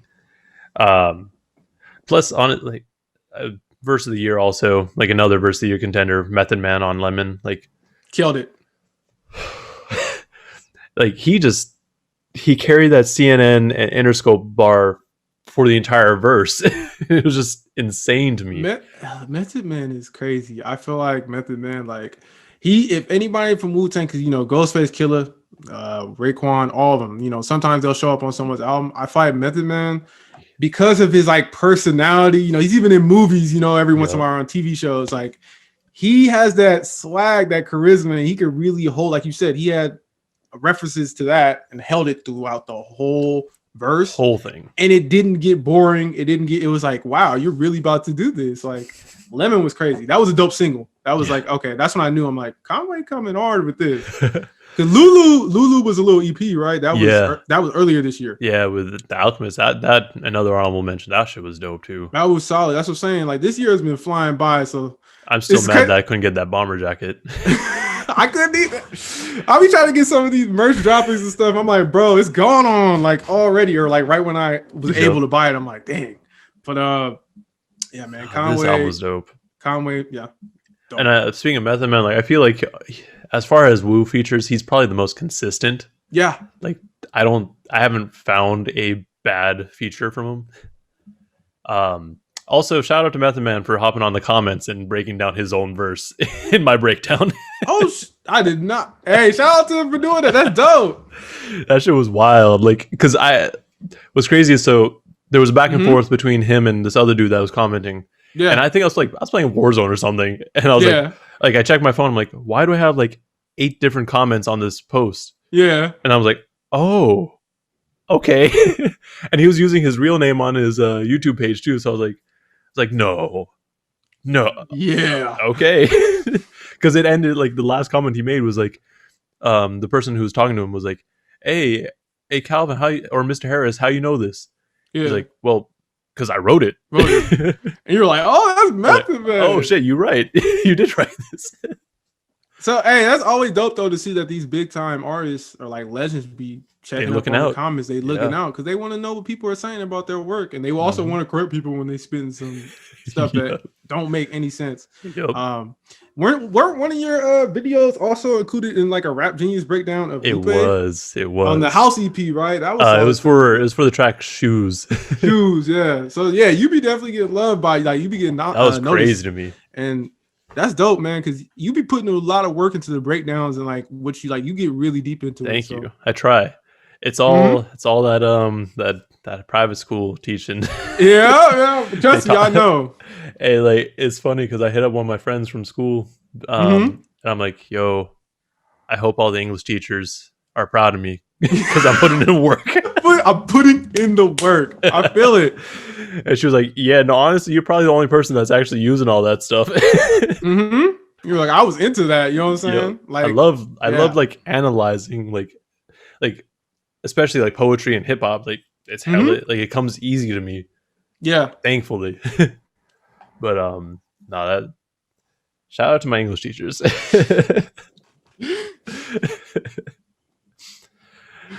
Oh man. No, this album was dope. I loved it. But moving on, number 5, I had Kevin Allen, Heroes Eventually Die. And this album was dope. I guess it was an EP technically, because it was like 20 minutes long. But it's dope. There's actually, Kevin was actually like the second person I interviewed too, so that was awesome to have. But this album, it was dope because, one, it was short. It was hella easy to digest. And it started off with an Anita Baker sample. So that's right off the bat, that's just cheating. Like, well, also because no one does that. Like, no. When I was talking to the boys from East Shore Highway, like, they're like, no one's done that. Like, that's one of, like, Anita Baker's one of those people that you just don't sample. And they're like, nah, fuck it, we're breaking the rules now. Yeah, might as well. But they start off with Auntie Anita. That was a dope intro. And then it goes right into Jesus Sandals, which has one of my favorite bars, like, at the very end, only because of the story with it. The bar goes something like, they put 2 for 10, but no love for 12 though.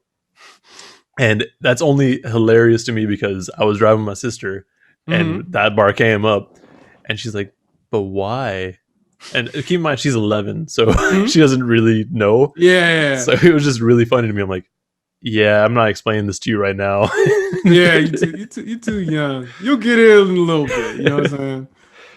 But no, that album was dope. Like, he, there was another track on, or not another, yeah, another track on it that, Free Diamonds, like, the whole track is him just spitting gems. Okay. What was it? Last year and the year after, I had one of my other favorite bars, like, my cup runneth over, but that's just Hennessy. Like, basically reminding you, like, yo, he is from the Bay. He is Irk the Jerk. Like, yeah. Don't forget about him. Don't forget. He about that life. He brought in the Seed. The Seed was like this whole collective of like singles and like short projects that DJ Basta Roots and Branches is doing. Okay. So, like, I think they're at Seed 19, and I think Seed 20 is coming out next week with Jane Hancock. Basically, like, it's just usually like a 5-minute track, but bunch of beat switches. Okay. And for him, he didn't do as much, but like with I think, well, DB did it. Like, he just split up the Seed into a bunch of tracks. But that's kind of what they end up doing with it, just because they want to have people hear it, rather than just buying off Bandcamp. Yeah. I also just really like the end track, CP Time. Just like, I think the chorus was like, I'm on time even when I'm late. Yeah. Like, whenever I'm here, I'm on time. I can relate to that. I just loved it. Like, yeah. I didn't get to check this one out. It's a dope one, and especially coming off of like, when I realized, like, when I realized he was Irk the Jerk, I was like, this is so different. Yeah. Like, it was just a wild change from what he used to do back in the day. To this, so I'm gonna definitely check it out. I'm gonna put in that time during break. Definitely got to catch up on some of these projects you talk about because. They dope, and they're just dope people too. Mm-hmm. And it's crazy because like they're not like superstars, so they still have like their day jobs too. Yeah. that to me is just awesome. Mm-hmm. But who'd you have at your number 5? Oh, I had Boldy James and The Alchemist, The Price of Tea in Mm. China. This was my favorite project, like when it first dropped for a minute of the year. I love the production. Like I said, Alchemist, I believe on my Apple Replay, he's my most listened to artist because I Well, listen to he's been on everything. everything, and the production is top tier, you know. And Boldy, this was like I had heard of Boldy before, heard him on features, but this was basically my introduction to a project of him like this. As far as like, I really loved it.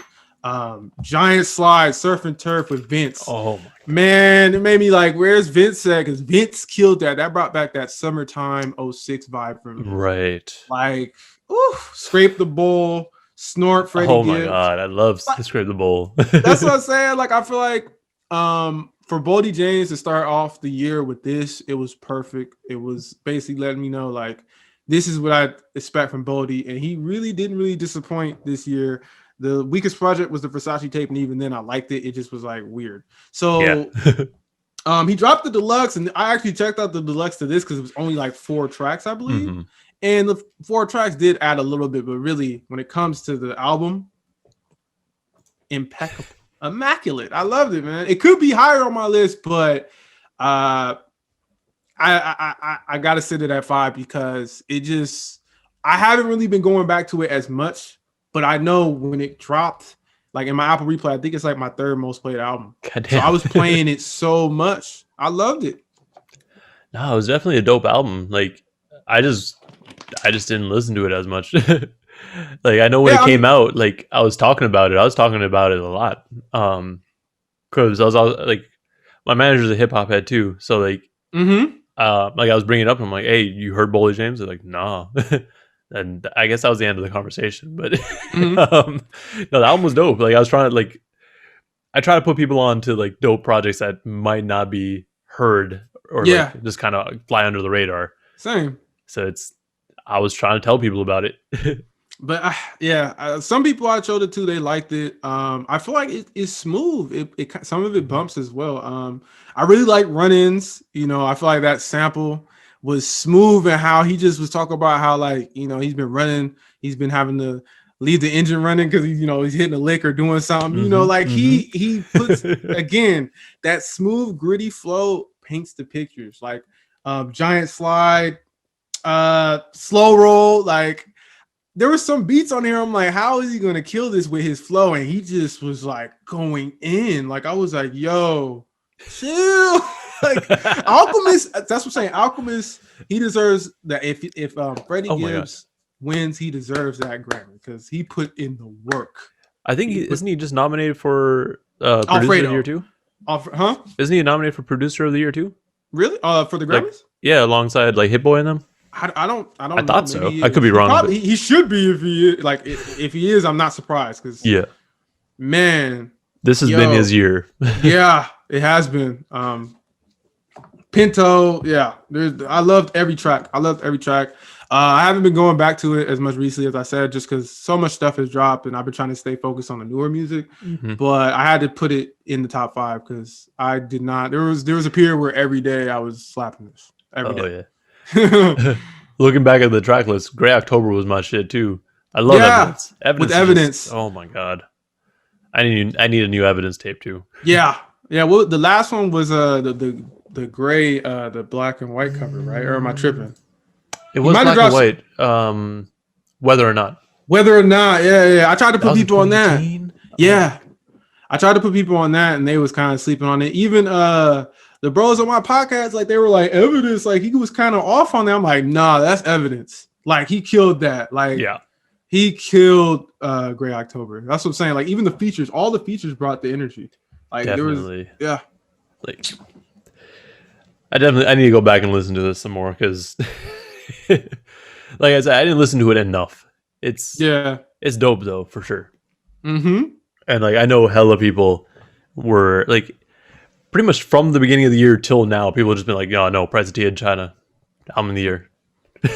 It could have been my album of the year. It's just other stuff came out that, especially like I said, with this year, it's been all over the place. So it's like certain albums started to hit more because of my mood or like what's been going on. So it's like, But I used to, I on the ride to work, I used to slap this a lot. Like because I ride the BART sometimes too. I used to ride the BART a lot. So it's like, this was like the perfect, just like I used to be in my head with my big headphones, listen to this on the BART. And it's just like, woof. Man, no, it was dope. Alchemist for show needs even more attention. yeah, because even the yacht rock little things he drops, those are solid. You know, it's weird because it's yacht rock, you know, or whatever. Is that what it's called? I believe it's yacht rock. I believe yacht so. Rock. Yeah, that sounds about right. It's cool, but like I feel like when he works with someone like on an album, on a project, he makes really like the beats all like, it's not like they're the same, but it just flows so well. Even like the interludes and stuff. It's like, wow. It's just that consistency. Like you can't get it. Like you can't get it very easily unless you have a mix of people. Like I think the only person that's been able to really do that well this year was West Side Gun. Because with Pray for Paris, there were hella producers on it, but it all carried the same sound. Yeah. Like he did that well. Yeah. Another honorable mention. Yeah, I was surprised I didn't have that on here, but it came out so early and I haven't been listening to it that much. And like West Side dropped what, like 2 other projects, 3? At least 2. Fly got 2. There, Who Made the Sunshine? He may have dropped another one. But yeah, Pray for Paris. The Words Are Mez 8's gonna drop. So much, man. He said it's dropping this year, so he's got 2 weeks. He could do it too.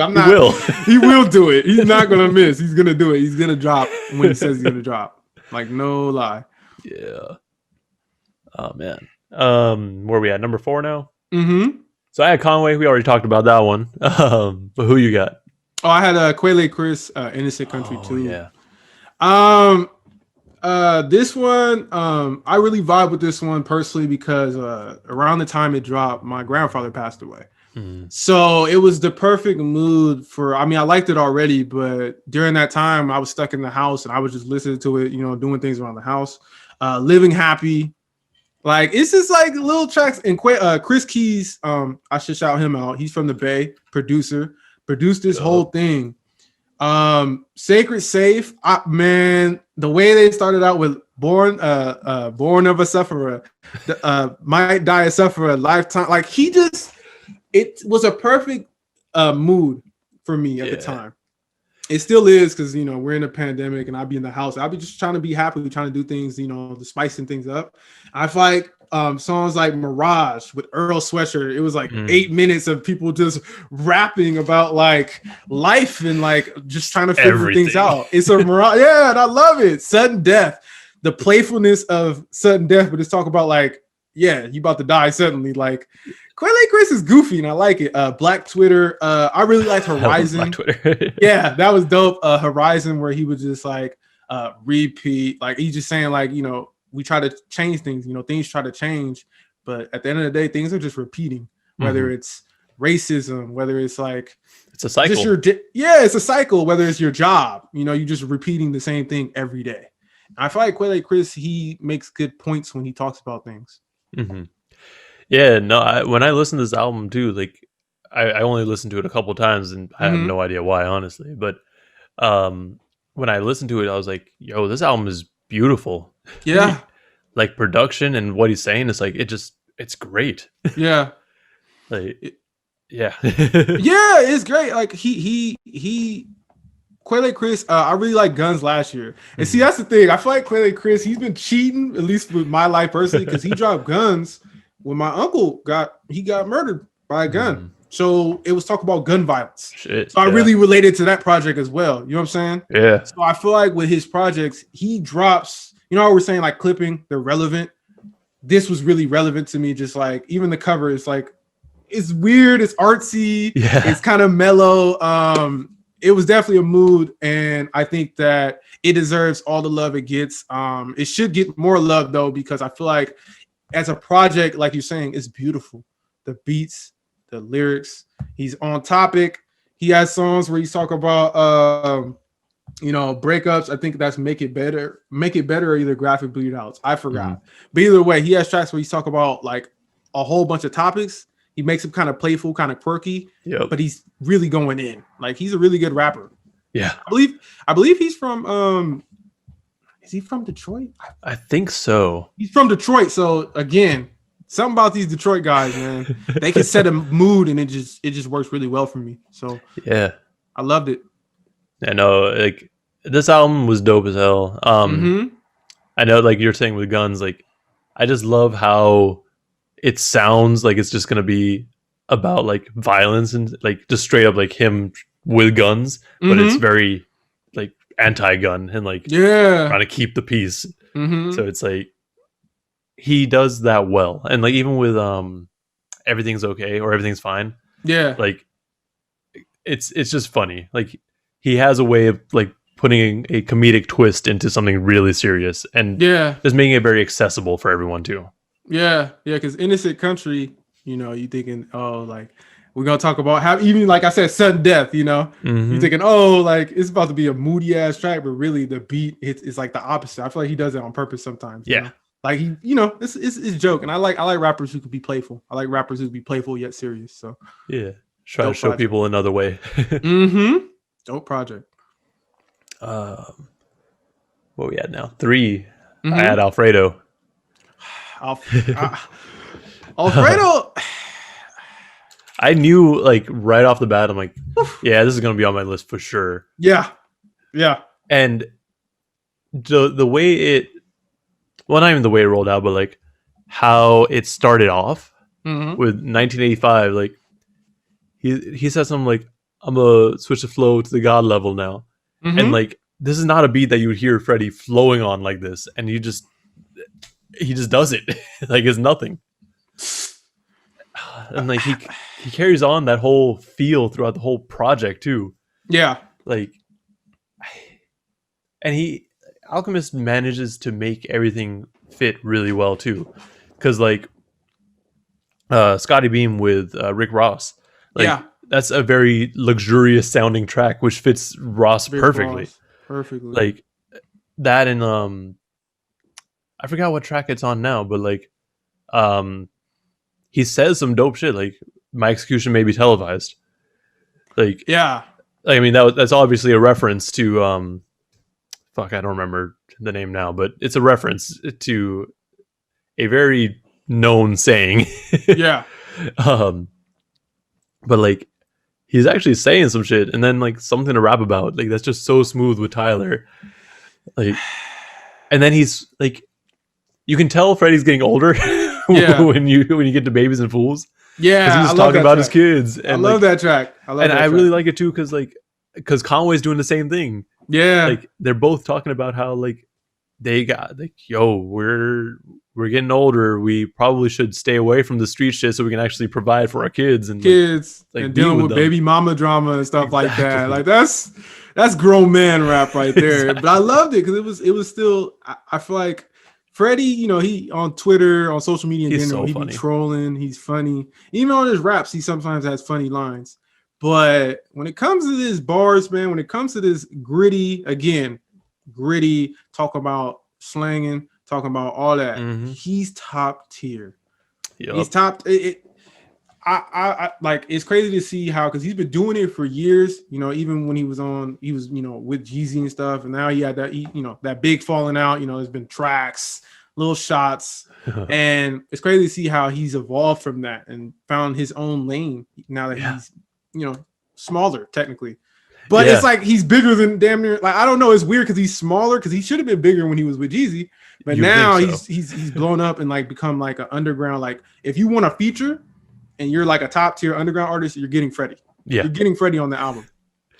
It's like talking about Jeezy, like I think the only reason like they had the falling out, like from my perspective, is just that he didn't promote ESGN at all. No, he didn't. So it's like, and that's unfortunate because like I've been listening to Freddie since was it Midwest Cadillac Music or some shit, and so it's like I've been following him around since 2009 and seeing his growth in terms of like popularity is just insane to me. Yeah. And it's so funny to me too, because like I have a coworker who's just like 2 years ago, he was like, I don't even know why you like Freddie Gibbs so much. And now he's like, yo, that tape with Alchemist though, it's pretty good. Yeah, because you've been following Freddie Gibbs, he's been putting in the work, he's been hustling, and he's always been really like a solid rapper. It just, I think now, like you're saying, he's stepping up, he's switching to the God flow whenever he wants. Like, I feel like before, he was trying to make hits kind of. Now it's like he knows what he is, and he's just gonna rap, and it's gonna be fire. Because I could see some of this also being like you said, the track with Rick Ross. Like that could get some play on the radio, maybe. I don't know. Sure. The radio nowadays is so different, but I could see it getting some play. Like people can mess with it. The track with Tyler, that was crazy. That I love that. And Tyler, I don't know what it is about Tyler. I need a rap album from Tyler. I want you to just rap. God. Yes. Because he killed 327. Yeah. Yeah. Like, look at me, like that loop. At first, that was like my probably like my least favorite track, but that's still a fire track. Intro. Yeah. Look at me. Like Frank Lucas, like Skinny Shook. That was dope. That was a good ending the album sort of track too. Yeah, like I feel like it was perfect. Like, I don't know, man. Alchemist is cheating. I don't know. He needs to share what he's making, how he's making this gold, man. Because this is crazy. These beats are gold. Like perfect. Seriously. Mm-hmm. And like I think when it might have been when Bandana came out or when Fetty came out, I was like, yo, Freddie Gibbs is versatile as fuck. He can rap on any beat. Yeah. And clearly, like all his features, all like this whole album, like it's different. Like it's still a little bit different from what he would normally do.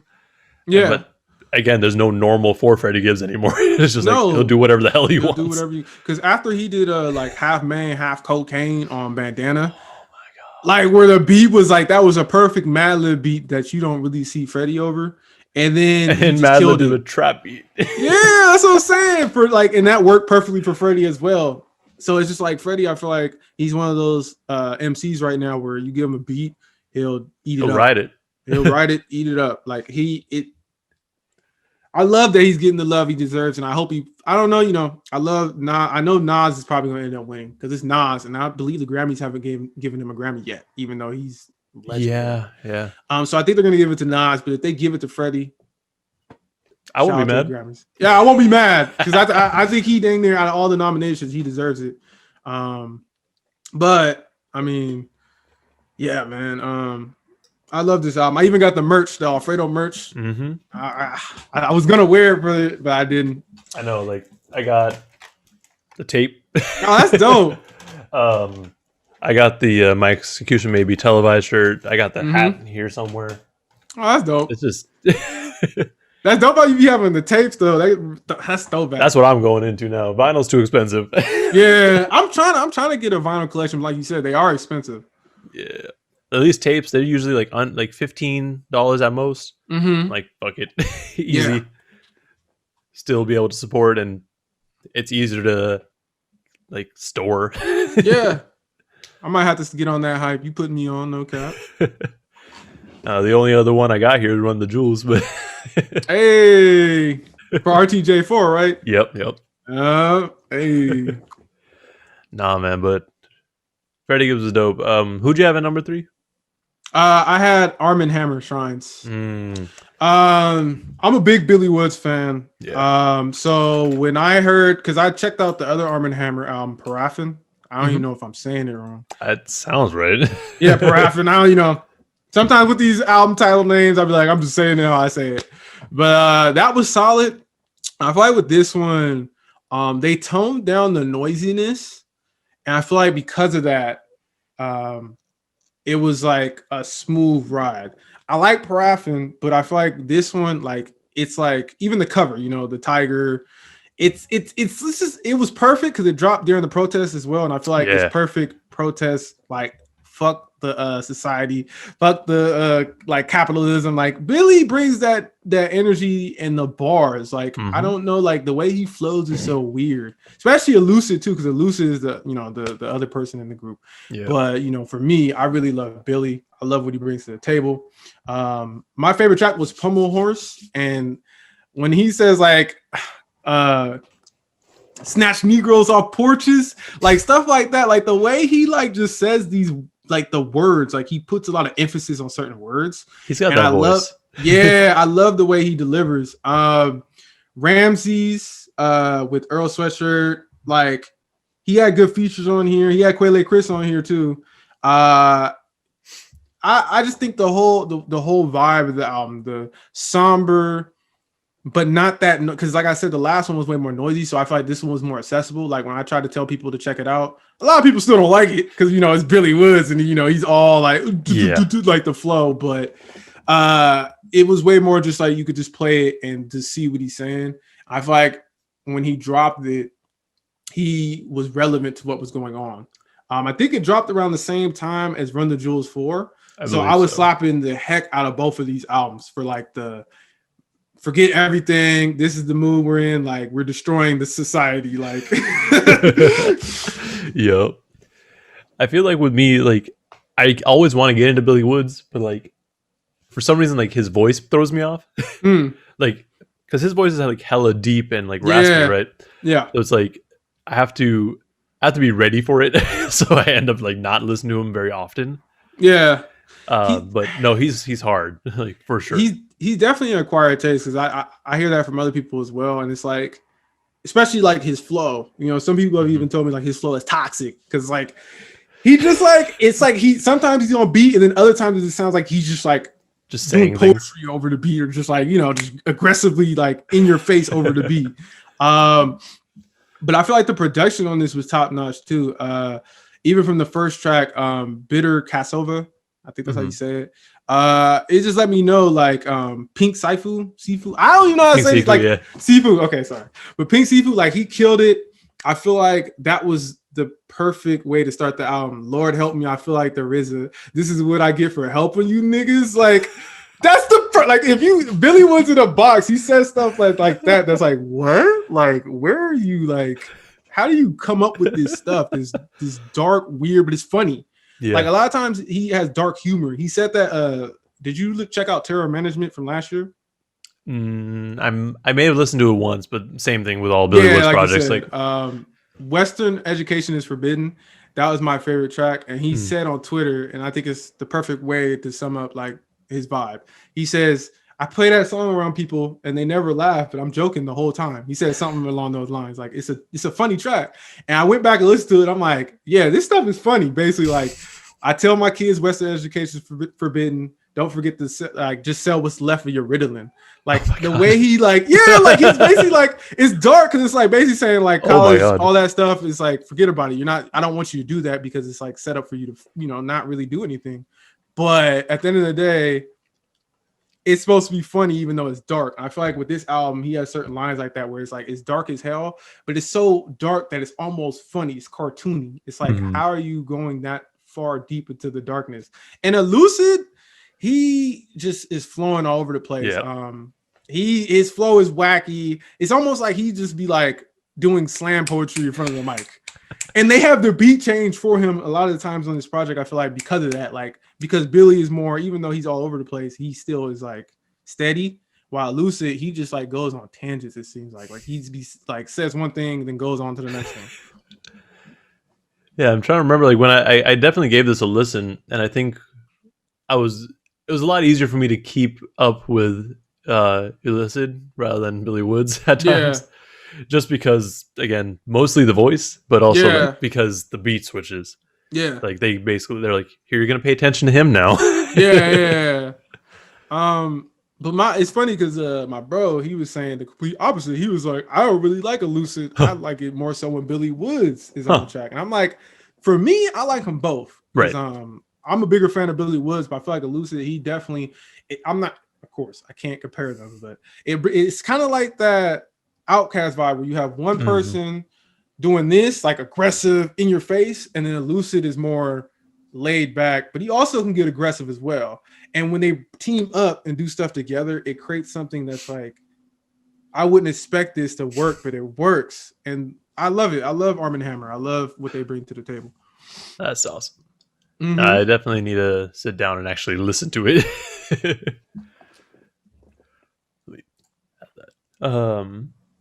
But moving up, we're at the top 2 now.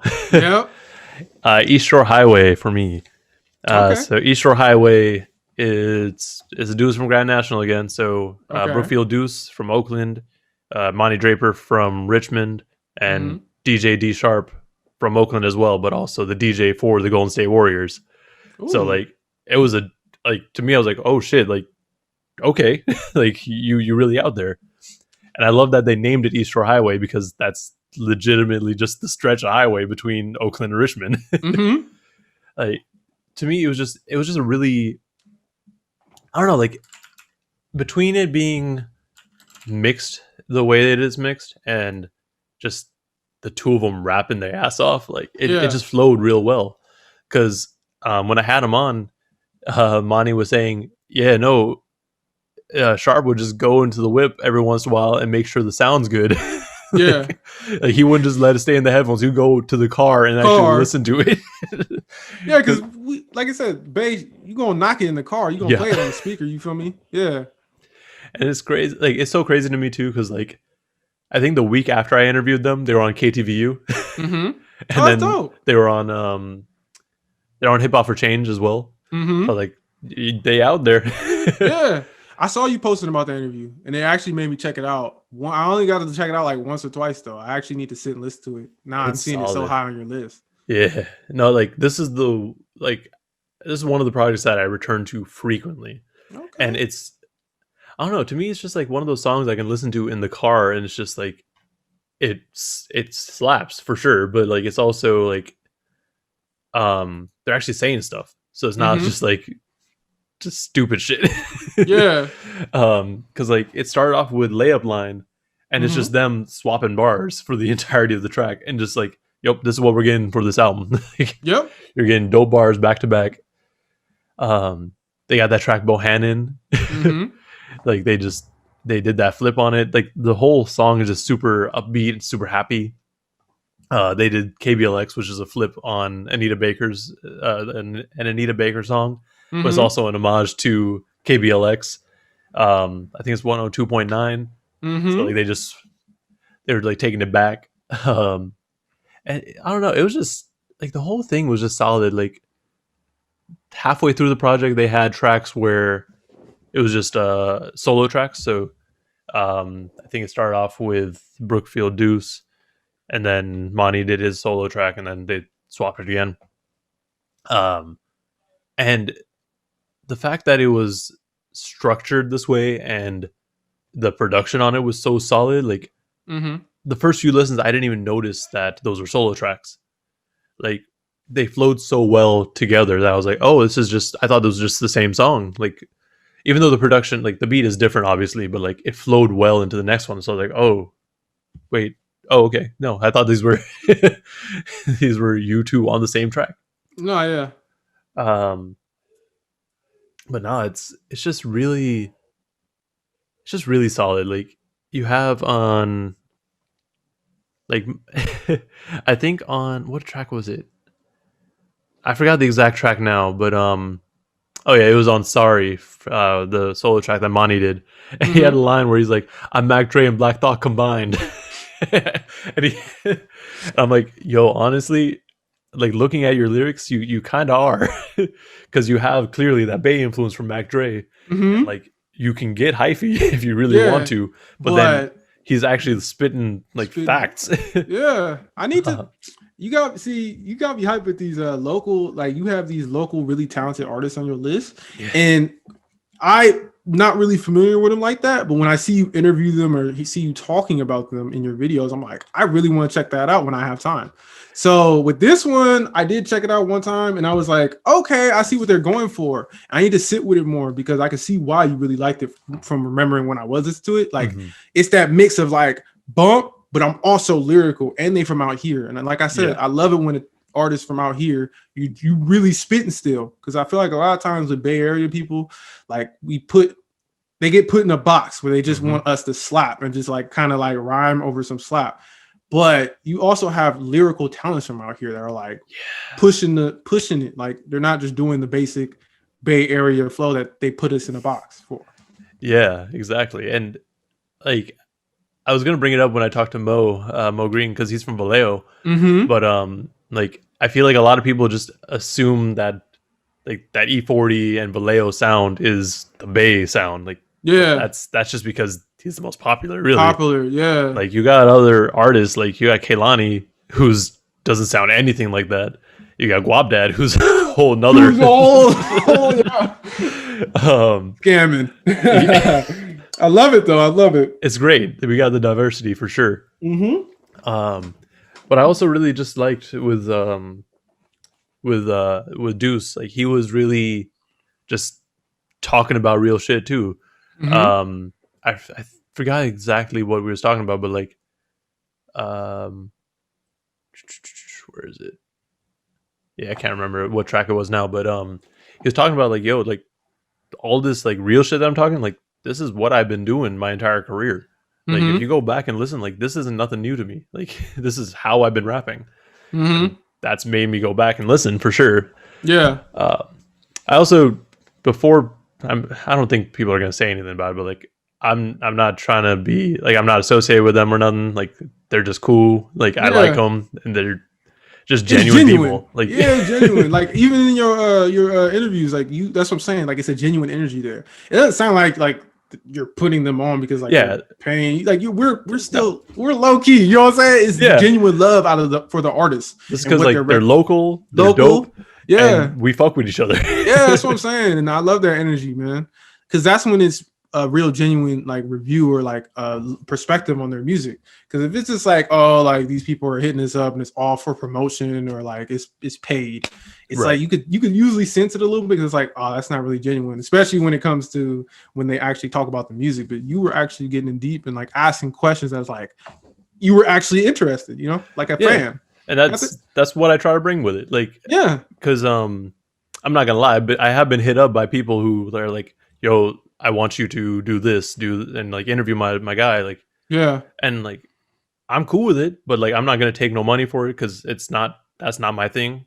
I'm not gonna be like promoting you if I don't like your music. Like if it's something dope, cool, I'll listen to it and we'll talk about it. But like I'm not gonna go out of my way to be like promoting people who I don't really mess with like that.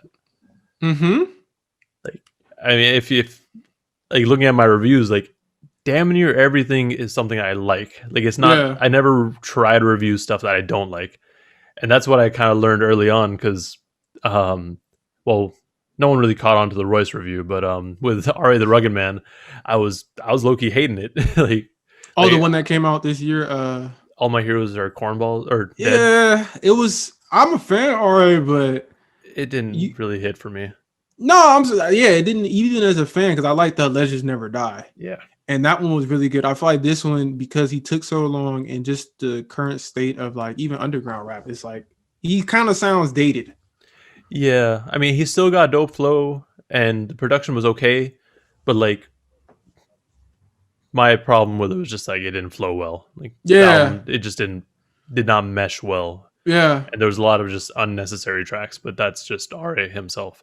I just remember my comments hating on me for that, but because R.A. gets a lot of love in the underground community, and like sometimes it's cool to have a discourse as far as like, you know, a conversation like, why do you not like this? But sometimes people be coming at people's head too much. It's like, bro, it's just an album. It's just like we can have it. We can have a discussion, but you got to be cool about it. Like some people go overboard. I think one of the comments on it was like, I don't understand how you're saying that you didn't like the flow of the album, but you like these tracks. I'm like, bitch, I said I didn't like those. I didn't like how it flowed. It doesn't mean I don't like the songs. It was just, it was funny to me mostly. But I mean, in general though, I try to like, I'm not going to waste my time reviewing an album that I don't like. The main reason I reviewed R.A.'s album was because I like, I really like R.A. Like, even though like I'm disappointed and I'm still going to put something out. Yeah, we got to get better at that because we review. I mean, I don't know. It's the way our pod is formatted. We review stuff like we review Nav and like I some people I know are like, bro, why are you crapping on Nav so hard? It's like I don't like Nav. I don't like anything about his sound. Yeah. But if you do like Nav, you like Nav. You know what I'm saying? But like sometimes if you come at people's neck, like if you're reviewing something you don't like you dislike fully, it's like it's almost like you try. I try not to hate. But I will say my negative opinion. I will be strong with it to where it almost sounds like I'm hating. You gotta find a balance, Yep. Yeah, I kind of have this running joke with my friends that I just hate Logic. But yeah, no, that's a whole nother thing. Logic.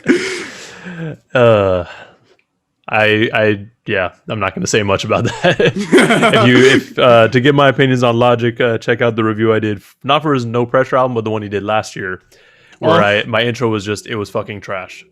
And cut it off. It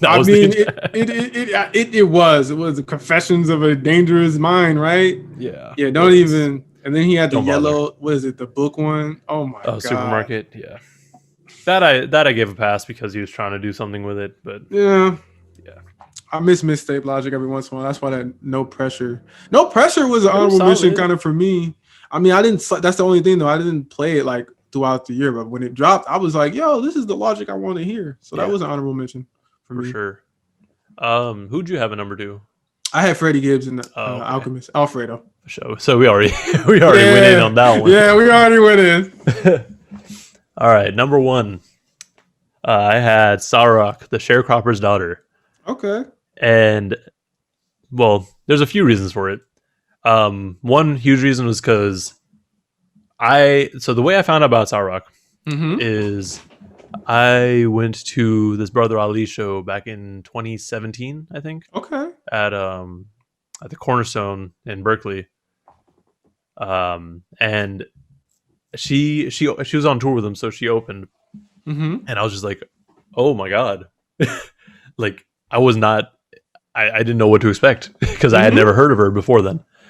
And it was really dope because like after her set, she went into the crowd, and like I just chopped it up with her for a minute. Like we got a picture somewhere. It's like she was just a genuine person. Like she's That's there dope. For the music. Like she wanted to be in the crowd and like feel the vibe. And then so that was in 2017. So I've been waiting for 3 years for an album from her. Okay, yeah. I think before that, she put out an album in 2015, so it was even longer. And she had a few singles. Like I think right around that time, she put out "Forever," which is the one that, like, if you know Sarah, that's like the one song that everyone knows, and she always performs. But this album was really long awaited, and like it starts off so good. Like the whole album's produced by Soul Messiah, who's her DJ. And it starts off with just her spitting bars just immediately. Like I'm trying to pull up my review so I can get like some notes real quick, but like the whole thing, so the whole thing was produced by Soul Messiah except for one track, Deliverance, that was produced by Evidence. Okay. And she's part of Rhymesayer, so she has that connection there.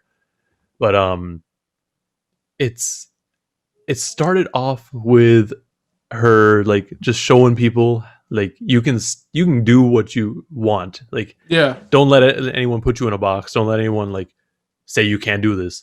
Because the first lines was like, brown girl with thin skin, they said I never make it this far.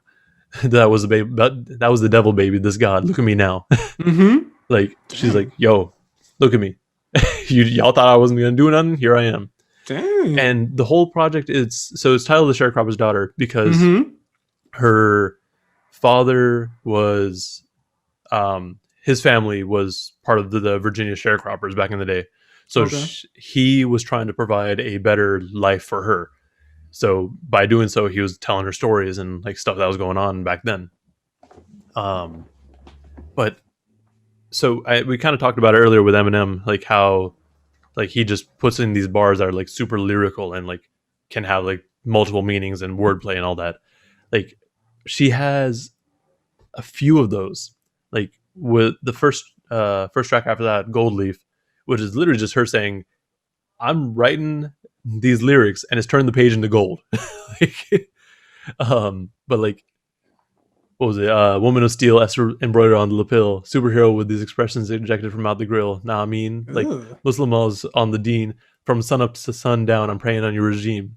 Like, if you just let it go in, like, without paying attention, you're like, okay, cool, that's dope. But then you're like, wait, Muslimas are like Muslim women who, and then from sun up to sundown, like, you know, Muslims pray, like, depending on, or according to the sun, like, from sun up to sundown. And then she's praying on your regime. Like, there's just so many layers to it, but it doesn't sound like she's beating you over the head with it either.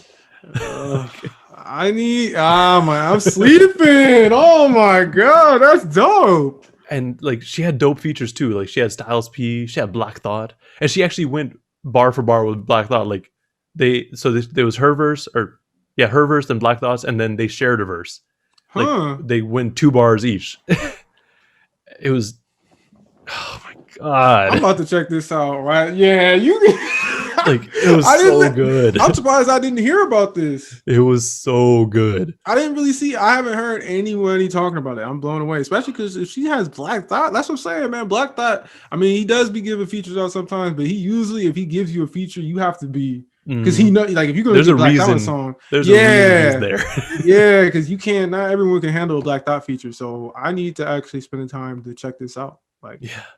And then, like, just as one other bar that sticks out to me every time I listen to it, on the track Something Real.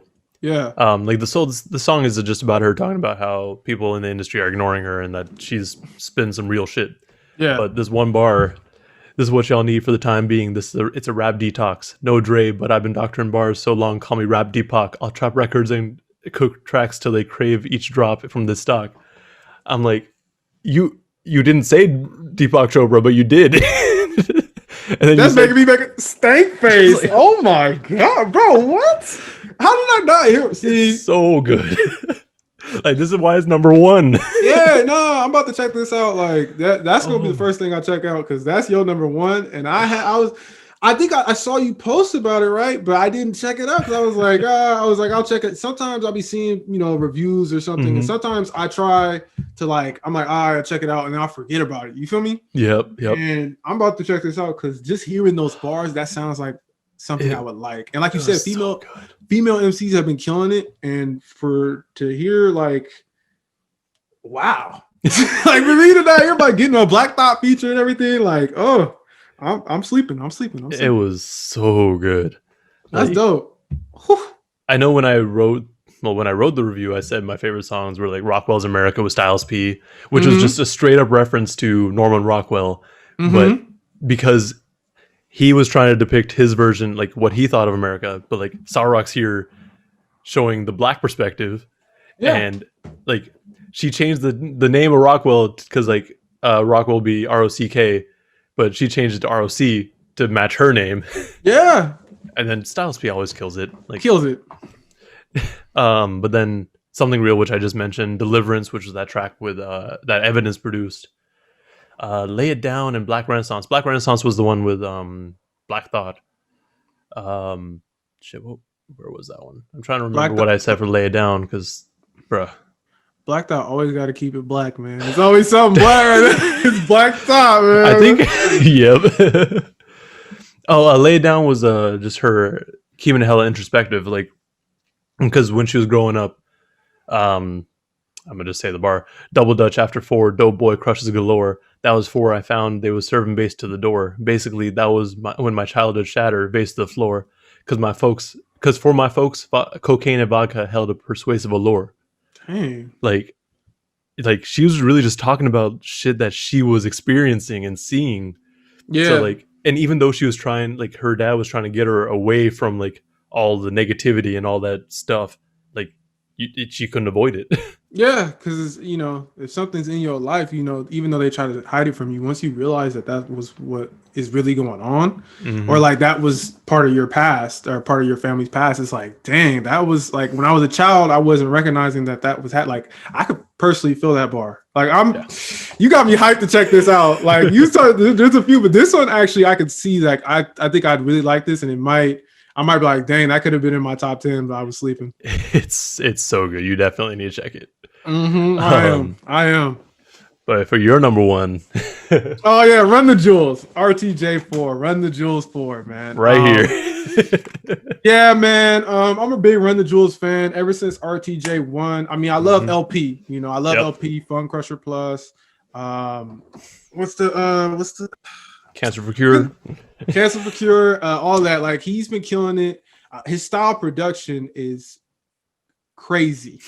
Like, change hip hop, Cold Vein. I was listening to Cannibal Ox not too long ago. I was like, yo, like going back and listening to stuff. I'm like, he really changed like the underground New York, that scene. Yeah. You know, he really was a pioneer for that. And to hear him still doing it today with Killer Mike. Oh my God. RTJ3, I liked, but compared to RTJ2, I didn't like as much. I love RTJ2. So this was almost, I'm not going to say it's a comeback because they didn't fall off per se, but this was like, obviously it's my favorite album this year. So it was like, oh, they're back because they took a break. They were dropping every year. And then this is the first time it took them a little bit longer. A little long. And I think it was worth the wait. Yankee and the Brave. I believe that was the first single. It was, oh my God. Bro, that beat.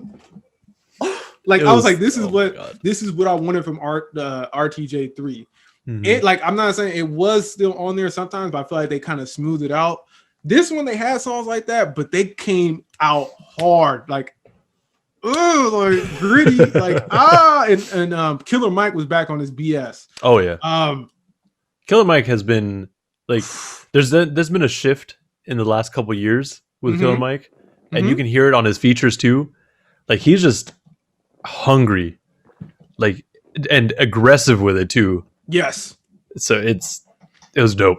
Yes, he brought that Ooh La La. That, I think that's the most popular song on this album because the Ooh La La, wow, that was nice, man. That was Greg nice, man. Shout out to Greg Nice, man. That was a dope little, like, that's what I'm saying. I feel like LP always finds a way to like throw in like funny sounds. Like RTJ2 was Run the Jewels fast, run it. Like, he always have that anthem song. Yeah, and that was funny, and that got a lot of love. Out of Sight with 2 Chainz. I was like, 2 Chainz? That threw me off too. But to be fair, Rapper Go to the League was a dope ass project. So that's what I'm saying. I was expecting that. Yeah, and he held his own. Holy Calamity. The titles on this: Goonies versus E.T. and Walking in the Snow. I love Walking in the Snow. Shout out to Gangsta Boo, I believe. Yeah, Gangsta Boo on that one. She always, whenever she shows up on Run the Jewels, kills it. And that Killer Mike verse. Yeah, he was like talking to you about what, like.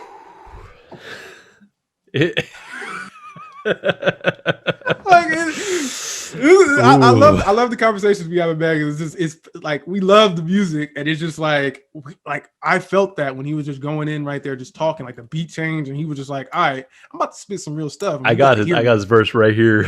I pulled up my review real quick. Pull it up. I gotta hear it, man. They promise education, but they really give you test and score, and they predict in prison population by who's scoring the lowest, and usually the lowest scorers the poorest, and they look like me. And every day on the evening news, they feed you fear for free until my voice goes from a shriek to a whisper. I can't breathe. I was like, oh, that was perfect. That's what I'm saying. This dropped right when that stuff was going down. And it was crazy because he said this was recorded in 2017. Well, it's or like 2018 maybe, but still. It's because it's still going on, bro. Like, and to see it be so relevant, even though they recorded it a long time ago, like, yo. I was saying, I feel like Killer Mike, even on like RTJ2, and I think there was a song on there was definitely a song on RTJ2. I think it was Boots, or that might have been RTJ3, where they talked. They had the scenario of the police and like the whole situation, and they had like someone gets. They've always been relevant when it comes to police brutality, and I feel like that was like the perfect aggressive. Oof! Just got through Walking in the Snow. Goddamn, that mother go. That was clean. Like, it all started back with I think rap music. That track "Don't Die," where he had to shoot a cop. Yeah, "Don't Die." That's one of the nastiest beat switches too. And it's crazy because his father's a police officer, but he's just like, like, you know, it's like he because his dad's a police officer. I find it even more interesting that he goes out his way to call out police officers because he probably knows his dad probably told him stories about like, even though I work for the force, you know, some shady stuff going on. Oh yeah, And then you got Just with Pharrell. That's a catchy song. Like I saw that could be definitely like almost like play on the radio, but the topic, nah. Oh no, because it's like look at all these slave masters posing on your dollar. Like the beat, yeah, kind of, but like the hook. Don't know that the radio's ready for that yet. They're not ready for anything, to be honest. But that's a whole nother conversation. I mean, dope for Shade 45 though. Yeah, but I think that they brought back the passion, the like when I first heard RTJ, like even the first one, I was like, wow, I was blown away because like the production was crazy, and then RTJ 2 was that on a whole nother level. So for this one, it brought me back and to be like, yo, this is why I love Run the Jewels, like relevant, talking about things, funny, crazy production, like different production, because LP, you know, he mixes a lot of sounds. Weird samples. He's wild with it. And I feel like for Killer Mike, you know, they're from different places. They sound really different. Like I said with Arm & Hammer, it's like you bring two different people who you might not expect, even though they like are both legends in their own right. Bring them together and see what it does. Create something crazy. That's why it's my favorite. And I was talking to my manager about Run the Jewels just in general, and it's like, yo, like it's crazy. Like you would not expect these two to like work together and do so well. Like they didn't see any sort of success like this in their solo careers. Yeah. But like when they combine, they're just like huge now. Yeah. And I just they're on the Cyberpunk soundtrack. Yeah, that's what I'm saying. Like they've been getting a lot of love. I mean, they were on I think weren't they in the Venom movie? They were in one of the movies too. I think it wasn't Venom. It was what movie was it? They were in one of those superhero movies, I swear, unless I'm tripping. I'm not sure now. I feel like Venom would have been the option for him, but yeah, but either way, like they've been showing up on movie soundtracks. Yeah, it's been a boost to both of their careers, and I love it. I saw them live for RTJ 3, and that was dope to see because you know they performed everything, like all the songs I wanted to hear. They had the fist and the gun symbol in the background going crazy, and it was just dope.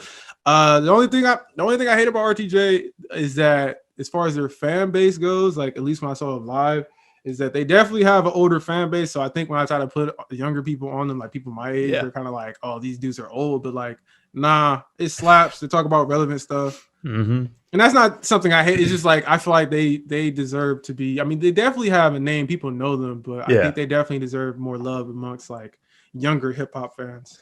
Yeah. And I feel like Run the Jewels has a really wide fan base, I think, because I got people I'm friends with on Instagram that they don't listen to rap, but they'd be posting Run the Jewels. Like LP's production. It's not like the stereotypical rap production. That's what I'm saying. So I think, you know, sometimes I try to show people Run the Jewels that don't like rap because I'm like, you might like this because LP's production is so wacky. Yeah.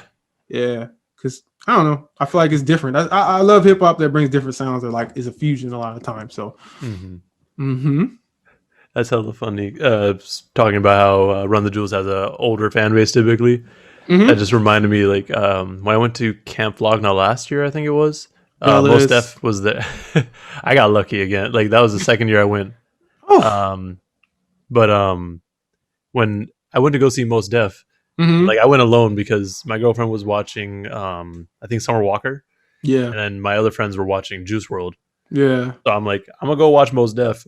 I'm like, oh, this is there's a bunch of old heads here. Literally, I love it. Yeah, but I love it, but like I hit up my friend Albert, who I don't know his age, and I refuse to know his age. I just know he's older than me.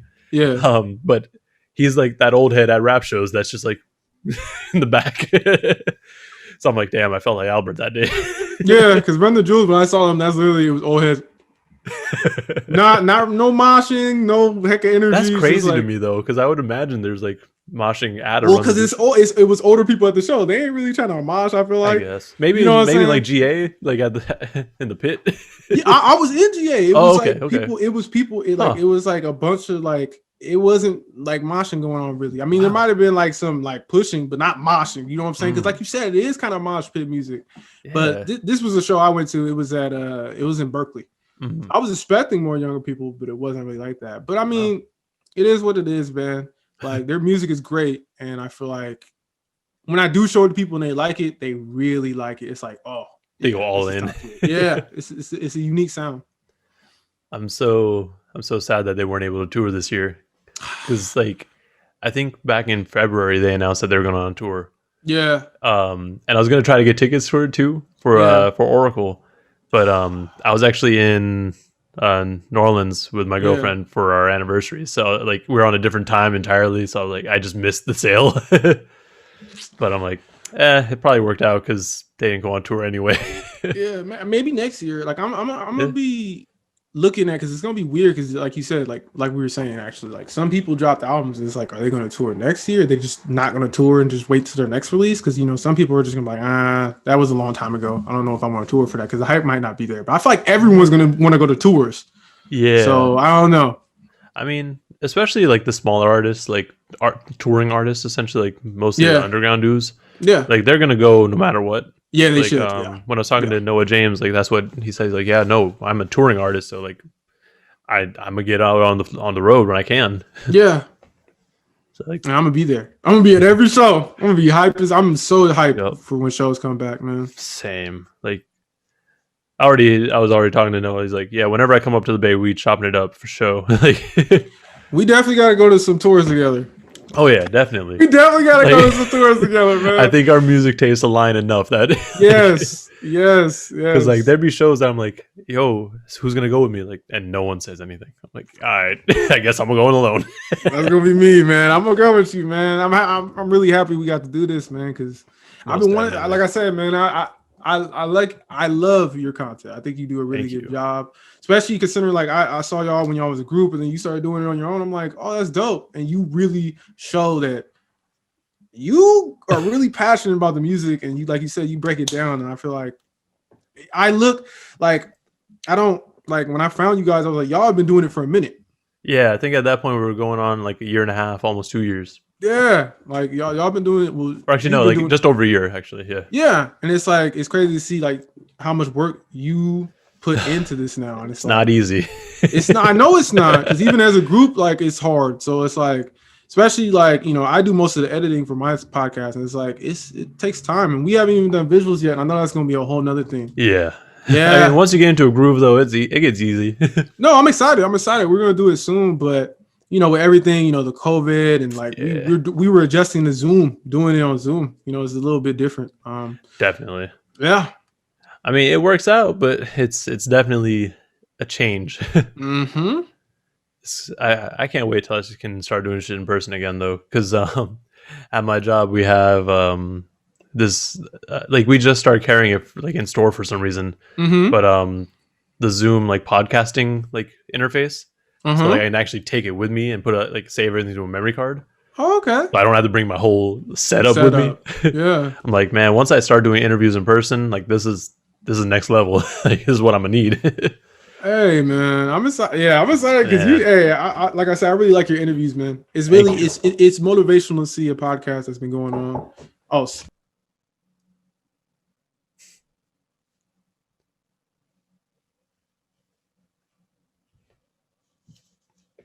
Sorry about that. Sorry about that. Someone. What should I just read? Oh no, you can keep going. We can. Oh, okay. Well, it's really motivational to see. Like I said, like y'all have been doing it before, so it's really motivational to see a local podcast really showing how passionate they are about music and some of the music that I'm into. You know what I'm saying? So when I found y'all, that's why I was going out my way to reach out, because I'm like, yo, this is dope. Like y'all, the whole thing, bar for bar, the logo, everything. Like I'm a fan. I'm a supporter. Thank you. I mean, I'm glad it took us. Well, I'm glad we actually found a time to actually do this. I know, like I said at the beginning, like we've been trying to do something like this for the longest time. We just scheduling ain't the easiest thing.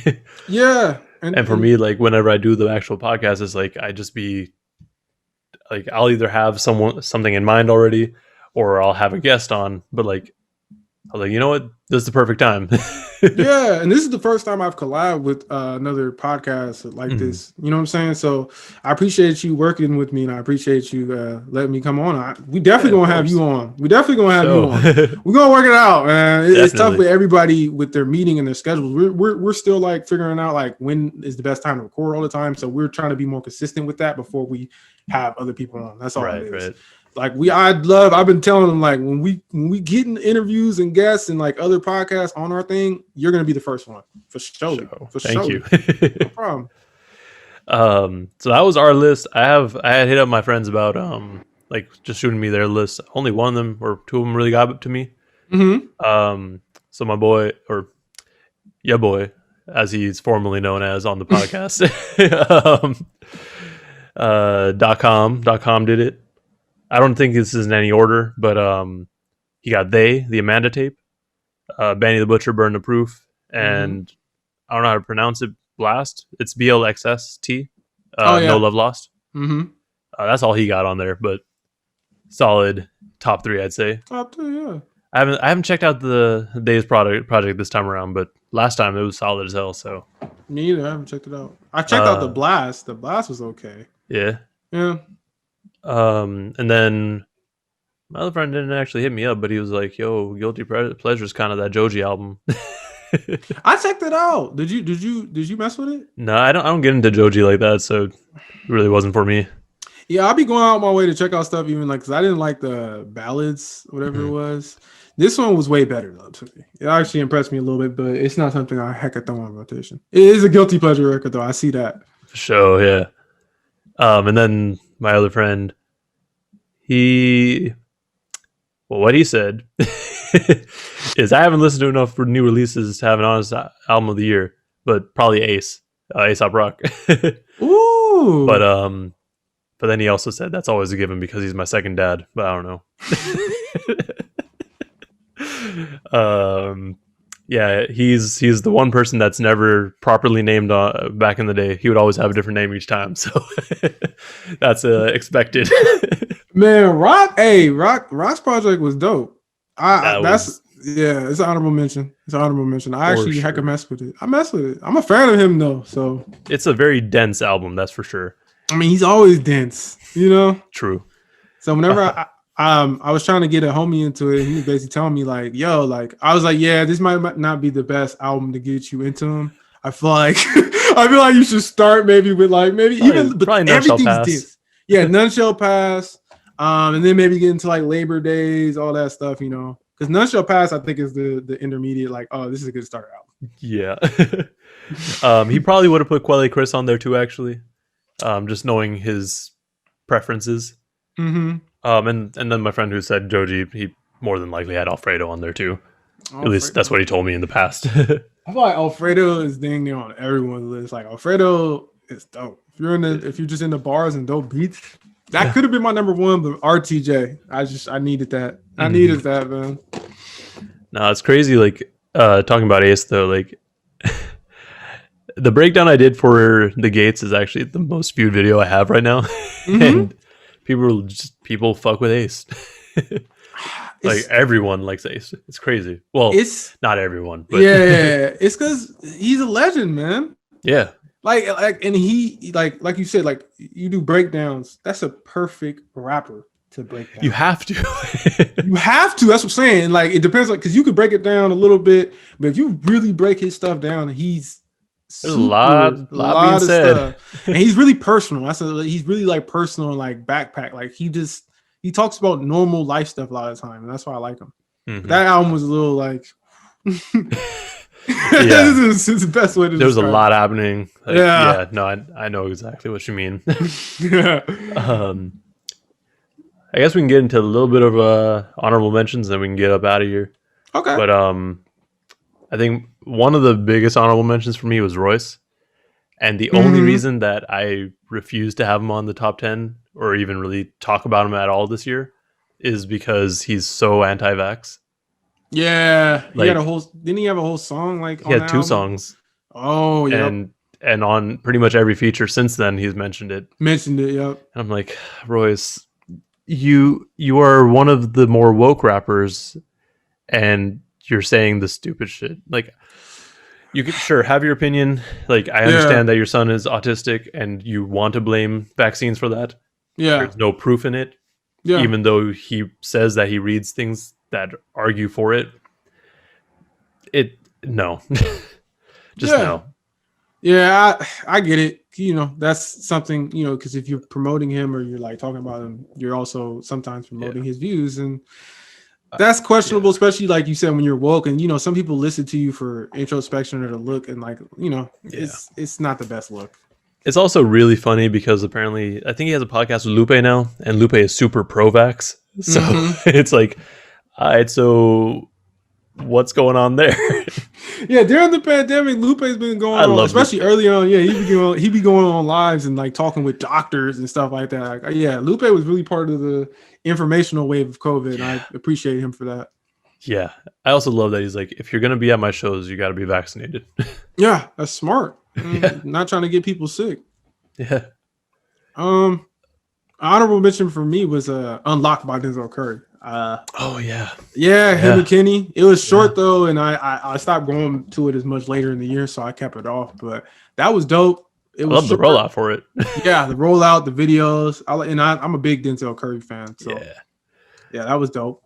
Yeah, no, I mean, still, like, it's so funny to me, like, how people have opinions on Denzel Curry. Like, to me, like, my favorite album from him is still Taboo, but I know that was like a one and done thing. Like, he's not going to really go back and do that. I'm not expecting his other music to ever be like that. But I don't know if you saw, like, a few weeks ago on Twitter, he was just having like this rant about how you're like, people keep telling me what to do and like what I should do in the industry, and this is why I hate rap now. Like, I'm like, damn, no, I get it, but I'm not one of those people who are like, I expect you to make Taboo every time. Like, I'm totally fine with Zoo, totally fine with Unlocked, Imperial 13, all that shit. Like, because that was such a different vibe. Seeing where even before Nostalgia 64, he does different things and he's evolved. Even with his voice and everything, how he delivers things. Like even that little EP he dropped before Taboo. What was it? 13. Yeah, like he kind of showed he was going towards the more like noisy, different sound, and then Taboo was just grand. It was a whole experience. And when you look back at Nostalgia 64, where it's just bumping the whip, it's so different. That's what I'm saying. Like he evolves. Like you have Ultimate and shit. Like Ultimate, Imperial. Denzel, he's consistently dropped solid though, like quality, like solid quality music. So definitely. What's another honorable mention? I'm trying to think. What was I listening to that I was like, I don't know if I should put it on here? Spillage Village for me. Oh yeah, that was dope. That was dope. Dope. It was a necessary experience. I just haven't returned to it enough. Me either. But the religious themes and all that, it was like, necessary. Even the single, like when they dropped End of Days, like right when the pandemic was going on, like I was like, oh yeah, I know what you're going for. That was solid. That was dope. It was perfect timing, like you said. Yeah. I really like Polo G's album, The GOAT, but I don't know. It was like teetering because I'm like, do I want to include like something more upbeat, trappy? But at the end of the day, it couldn't fit on there. Yeah, I still didn't listen to that one either. It was solid, Yeah, I like Polo. I like Polo G. Die a Legend because my little bro put me on. He likes more trap drill music, So he's introspective. He tells a lot of stories, and that's why I like the way he does it. And I feel like the GOAT, he kind of got away with that from there a little bit because he kind of has more upbeat, more slapping melodic songs, but it was still really good. Like I was like, okay, I can see you totally crossing over. He got a lot of attention with it. Oh yeah. Yeah, I've been seeing it thrown out quite often. So yeah. We talked about Pray for Paris. That was one. Yeah. Pray for Paris is definitely one of those. It's just not something I return to. Yeah. That Pop Smoke album was actually really solid though. Yeah. Because I'd only just started listening to Pop Smoke right when he passed. So it's like, for me, this album was so different. Yeah. And it's kind of a glimpse into what we could have gotten. Yeah, sad. That's what makes it even sadder. Dang near. It's like, wow, he was trying to like be versatile and like, because he's known for that aggressive, the sound, drill sound, and then now he showed he could do the drill sound and also mix it up way more. And I it was sad. I went back to it a lot, but then near the end of the year, I haven't really gone back to it as much. Yeah, I had it on repeat quite a bit, like when it came out, and I was whole month right around. Yeah, after that, it's like, oh man. That Deontay Hitchcock album, that was really solid too. Better. Yeah, that was dope. It definitely got. I saw it getting like more love on Twitter and stuff like a little bit after it dropped, and then like I heard my little brother playing. I'm like, oh, so he's definitely getting attention. And then I'm like, okay, people starting to mess with him. There was someone I'm trying to think of that was like, oh yeah, he. Oh, I had Open Mike Eagle. Oh yeah, Trauma and Divorce. That was solid. I got the thing right there. Oh yeah, I was about to say it kind of looks like it. That's the special edition one. Oh yeah, because I saw a post. I like that album, man. I just liked how it was like a bunch of anime references, but it wasn't over the top with it either.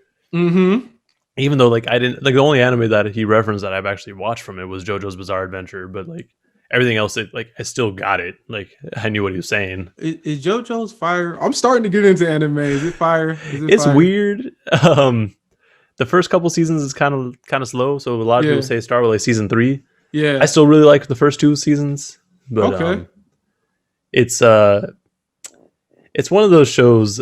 One of my friends, like I was telling him to watch it, and you know how some people are like hyper masculine. Like, oh, is that show with all the gay guys? Yeah, and like the super like over the top homosexual stuff. I'm like, what are you talking about? And then I got to the end, and I'm like, oh, I see what you're saying. It's not that bad though. Like it's not. I mean, I don't. It's good. Care. It's good. I don't care. I just the only reason why I'm just starting to get into it, so I don't know where to start. Sometimes, like I just finished Death Note, stuff like that. Like I'm watching Tokyo Ghoul right now. I had to ask though because I'm trying to watch JoJo. I've heard about it. It's good. I enjoyed it. It's definitely quirky. I like that. A lot of memes start to make sense once you watch it. Okay. Damn. What's another honorable mention? Honestly, that Busta Rhymes album was really solid. Yeah, I was impressed because I wasn't like I was expecting a dub, but I was like, yo, for you to come out with an album like out of nowhere like this and like it's dope. And it's like the follow-up to one of your best albums. And it held its own, especially at this age. You know, sometimes rappers, I mean, I'm not one of those people that think like, I do kind of believe it, but I kind of don't, where like you get older and like you just drop in quality. I just think a lot of times like people stop paying attention to you because you're older. Yeah. But sometimes it does. I think it does happen like that because maybe you lose ideas and stuff. And for him to come out with a sequel from an album, like you said, years ago, and it still kind of connects and it's like dope, especially during this pandemic. You know, yeah, it's perfect. perfect. Except for the fact that the deluxe has 30 tracks on it. 30 tracks. That's what I'm saying. I'm not doing that. Not doing that. I couldn't do it either, bro. I was like, all right, I'll just take the original. Thank you for that. We don't need all that extra. But talking about how like as rappers get older, like that kind of reminds me of Atmosphere. Like there's like his subject matter changed so much. Like from like and you started to see that shift like back in like 2011, 2010 when Life Gives You Lemons. Yeah. But like he went from that super like emo depressed rap to something like he still has that, but he's starting to go more into like dad rap. Yeah, which I'm like, it makes sense. You got kids. You 40. You're a grown man. I saw like, you reviewed that Felt too. Yeah. That was solid. Dope. It was solid. I didn't like it as much looking back now, but it was solid. Yeah, I feel like sometimes the projects, like I like them a lot, or like I'm like, yo, this is really dope, and then I like forget about them. Or I'm like, I don't really like it as much as I did when I first talked about it. Yeah, it's interesting. I mean, I mentioned earlier, D Bledsoe, he dropped Project Enrichment. That one just is too close to this list to make it. I gotta check that out. No, it's solid. It flows really well. It's like 22 minutes long, so it's a quick listen. And then Mo Green dropped Mo Green Rap Superstar. And that shit was like, it's so funny, like his rollout for it, because he had like little shorts on Instagram, like where it's him and his nephew Lil Joey, who like, and Lil Joey's trying to be a rap superstar like his uncle. So the first episode is just him like pulling up like in the middle of nowhere, like they in Vallejo, so it could really be anywhere. And he brought him his coffee. He's just like, ain't no one talking to you, Google. I swear that Siri does the same thing to me where I'm like, bro, I didn't activate you. What? That's funny. But no, like it was funny because like it starts off like Joey brought him coffee, from Starbucks, and like they're talking shit. Like he's like, man, you ain't shit. Like, what are you even wearing? Because Mo Green was just wearing his sweats and a robe and Crocs. Yeah. and Joey starts to leave, and he's like, hey, he just pours out all the coffee, just mad disrespectful. But I gotta check that out too. He's funny. Like he said, like we're planning some like once they get a little bit more into the shorts, like they're gonna have supposedly they're gonna have Joey become a superstar, and I'm about to interview him. That should be a good one. It'd be hella funny. Be a good one. Rap Ferreira, Purple Moonlight. I didn't listen to it. I need to though. It was dope. I'm a fan of Milo at this point. Became a fan more so later. So to hear him switch names and like come really hard as a different alter ego is really, it was kind of jazz rappy, but it was also like Milo. You know what you're gonna get. Yeah. But I don't know. He's about to drop another project with some other person, Scallops Hotel. Yeah. I mean, that's just him still. I know. Like, he has these alter egos. I'm trying to represent, try to show love to his alter ego.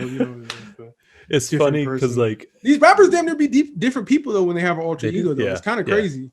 It's dope though. I just love how Milo continues this trend of like run-on sentences as his album title. Because like the album that he's putting out, I think, where is it? Bob's Son, Rap Ferreira, and the Garden Level Cafe of the Scallops Hotel. Yeah. Like what? Like how do you get these names? I don't know. He's a character for sure. Yeah. I love him though. Love him. Oh man. I also got to put Joel Ortiz and King Crooked, the hard tape. Yeah. I saw that was dope. Yeah. Those were dope. This was a good year for music, even though some people just chose not to drop because of the pandemic. That's what's crazy. Yeah, I think it definitely changed the Grammys, like the way they vote for stuff, because we had a lot of underground, like smaller artists in the nomination because of that. But because the smaller artists had to hold the music industry up almost, we got a lot of good releases, and a lot of more people paid attention to the releases than I think they would have before. Yeah, because I think it's just everyone's inside, so people on Twitter just be going off on whatever they're listening to. So I mean, word of mouth still exists. Like it works. Yeah. I know we kind of touched on Black Thought, like Streets of Thought 3. That was I'm forgetting about it again. That was in there. The only reason I didn't review it was because the review was either going to be real short or stupid long. No, it's a lot to break down. Like I could either just skim over everything and just do them dirty like that, or I can just go in and break down every track and spend half an hour on every track. Yeah, like from the get-go when he started out with I think Prisoner, or like but dude, the tracks on that album are crazy. And it's crazy because it's like you wouldn't expect him to work with some of these people. Like you wouldn't expect him to work with Portugal the Man. Like that's just like so out of left field for me. Like, but it worked. And he has that track with Schoolboy Q, which again was like what? But it worked. That's what I'm saying. Like I feel like because Black Thought, looking back at his Roots days, I love the Roots. Roots is like one of my favorite groups of all time. And I think because he had to work in a group, I think maybe that's why he's able to work with other people so well, and also find ways to make them fit on his project. Yeah, that's likely.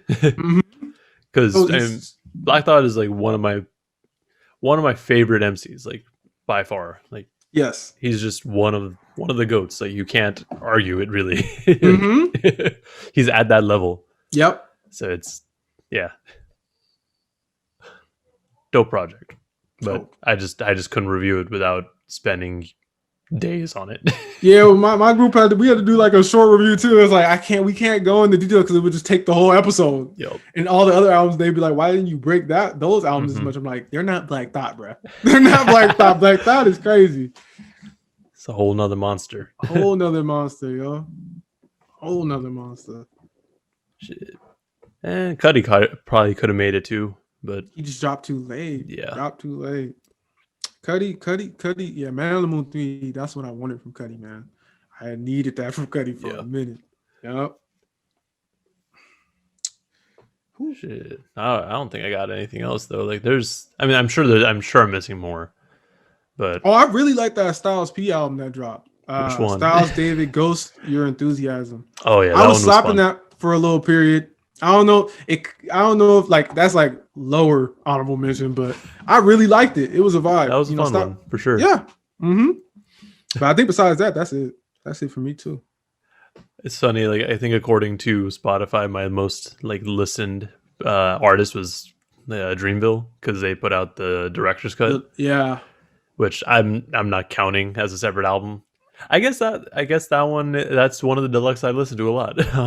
Well, earlier in the year, it came out early in the year, and there wasn't a heck of stuff to listen to. Like that's in my top albums too. Just because of Big Black Truck and Disgusted. Jid, man, I need an album from Jid too. Yeah, it better be coming.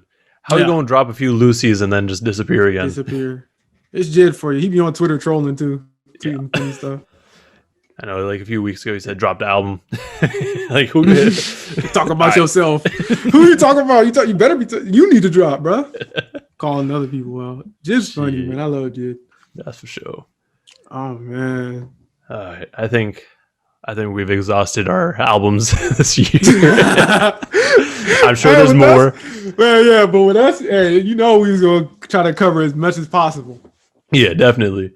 Like I said at the top, this is all subjective. So like my list could be changing every day. Like these are just ones that I feel are top 10 right now. Right now. Like it could change tomorrow, honestly. Who knows? Yeah, we still got days in December left. Yeah. So you never know. Like if you're one of those people that go into the comments hating, like go do something else with your life. Come on now. Yeah. Yeah. I'm definitely going to start appearing in your comments, man. I need to start commenting and having, checking some of these people in your comments. You feel me? I'm going to do that. I'm going to be part of your comment community now. People be funny in the comments sometimes. It's great. I know. I don't really comment on YouTube videos that often. I don't either. Mainly just like and stuff, but I'm going to try to do that with your stuff because I feel like it sounds like there'll be some interesting discussions and I can come every once in a while. Yeah. Yeah.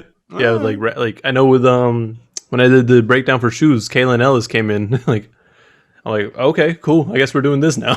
Yeah, and that's dope that people like real artists are checking your comments and like showing you love or like commenting on your stuff. That's awesome. I get hype every time.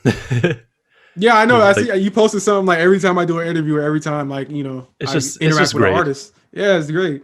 It's a great feeling because like. I feel like the respect is mutual. Like if they're willing to be on or if they're willing to send me their music, like that just shows that like they respect me to some extent. So it feels nice. Yeah. All right, man. Well, let's get up on out of here. Where can people find you? Oh, you can find us on Instagram at the Hip Hop Babies Podcast. I'm on Twitter at Hip Hop Babies Pod. And on YouTube, the Hip Hop Babies Podcast. We're starting to get more active on YouTube. And like I said, visuals will be coming soon. So hopefully you subscribe and are entertained by us. You know what I'm saying? And you guys are on every podcast platform. Spotify, Apple Podcasts, the Google one, all of them. You feel me? Appreciate you. If you do check us out, I appreciate that, man. And we trying to improve just like bar for bar. We're trying to improve. We trying to get on bro's level, you feel me, with the visuals, the clean visuals, but like, nah, I appreciate, again, I know I've said this, but nah, truly, I appreciate you reaching out and making this work and making this happen. Cause no, like I said, we've been talking about it. We just had to get to it. It's tough, bro. We in the Bay, man. It's always something. It's always a distraction going on, man. So, yeah, for real. Nah, man, and if you check us out, follow us, show us love. It is what it is, man. I appreciate it. Yeah, no, for sure. Everyone, be sure to check them out. They'd really be talking about a lot more than me. Like they get more into like the culture stuff. Yeah. Like I just be talking about the music aspect. So if you're interested in like just kind of everything else, definitely check them out. Yeah, and I love that you're also like really, it's like two sides, because we try to cover culture and music and you just really into the music. And that's how I'd be a lot of the time, like really into the music. So I knew this would work. I knew this would be a good back and forth. You know what I'm saying? Yeah, no, this was fun. We got to do this again sometime. I mean, obviously not this because we can't do top 10 every time, but every time. But most def, man. Like any time, I'm always down to work with you, man. Sure. Well, everyone, thank you for watching. Thank you for listening. Be sure to check out the Hip Hop Babies podcast. Instagram, Twitter, everywhere on podcasts, Spotify, Apple Music, Google. You know where to find them. Anyways, thank you guys for watching. Thank you for listening. Stay safe out there. Peace. See ya.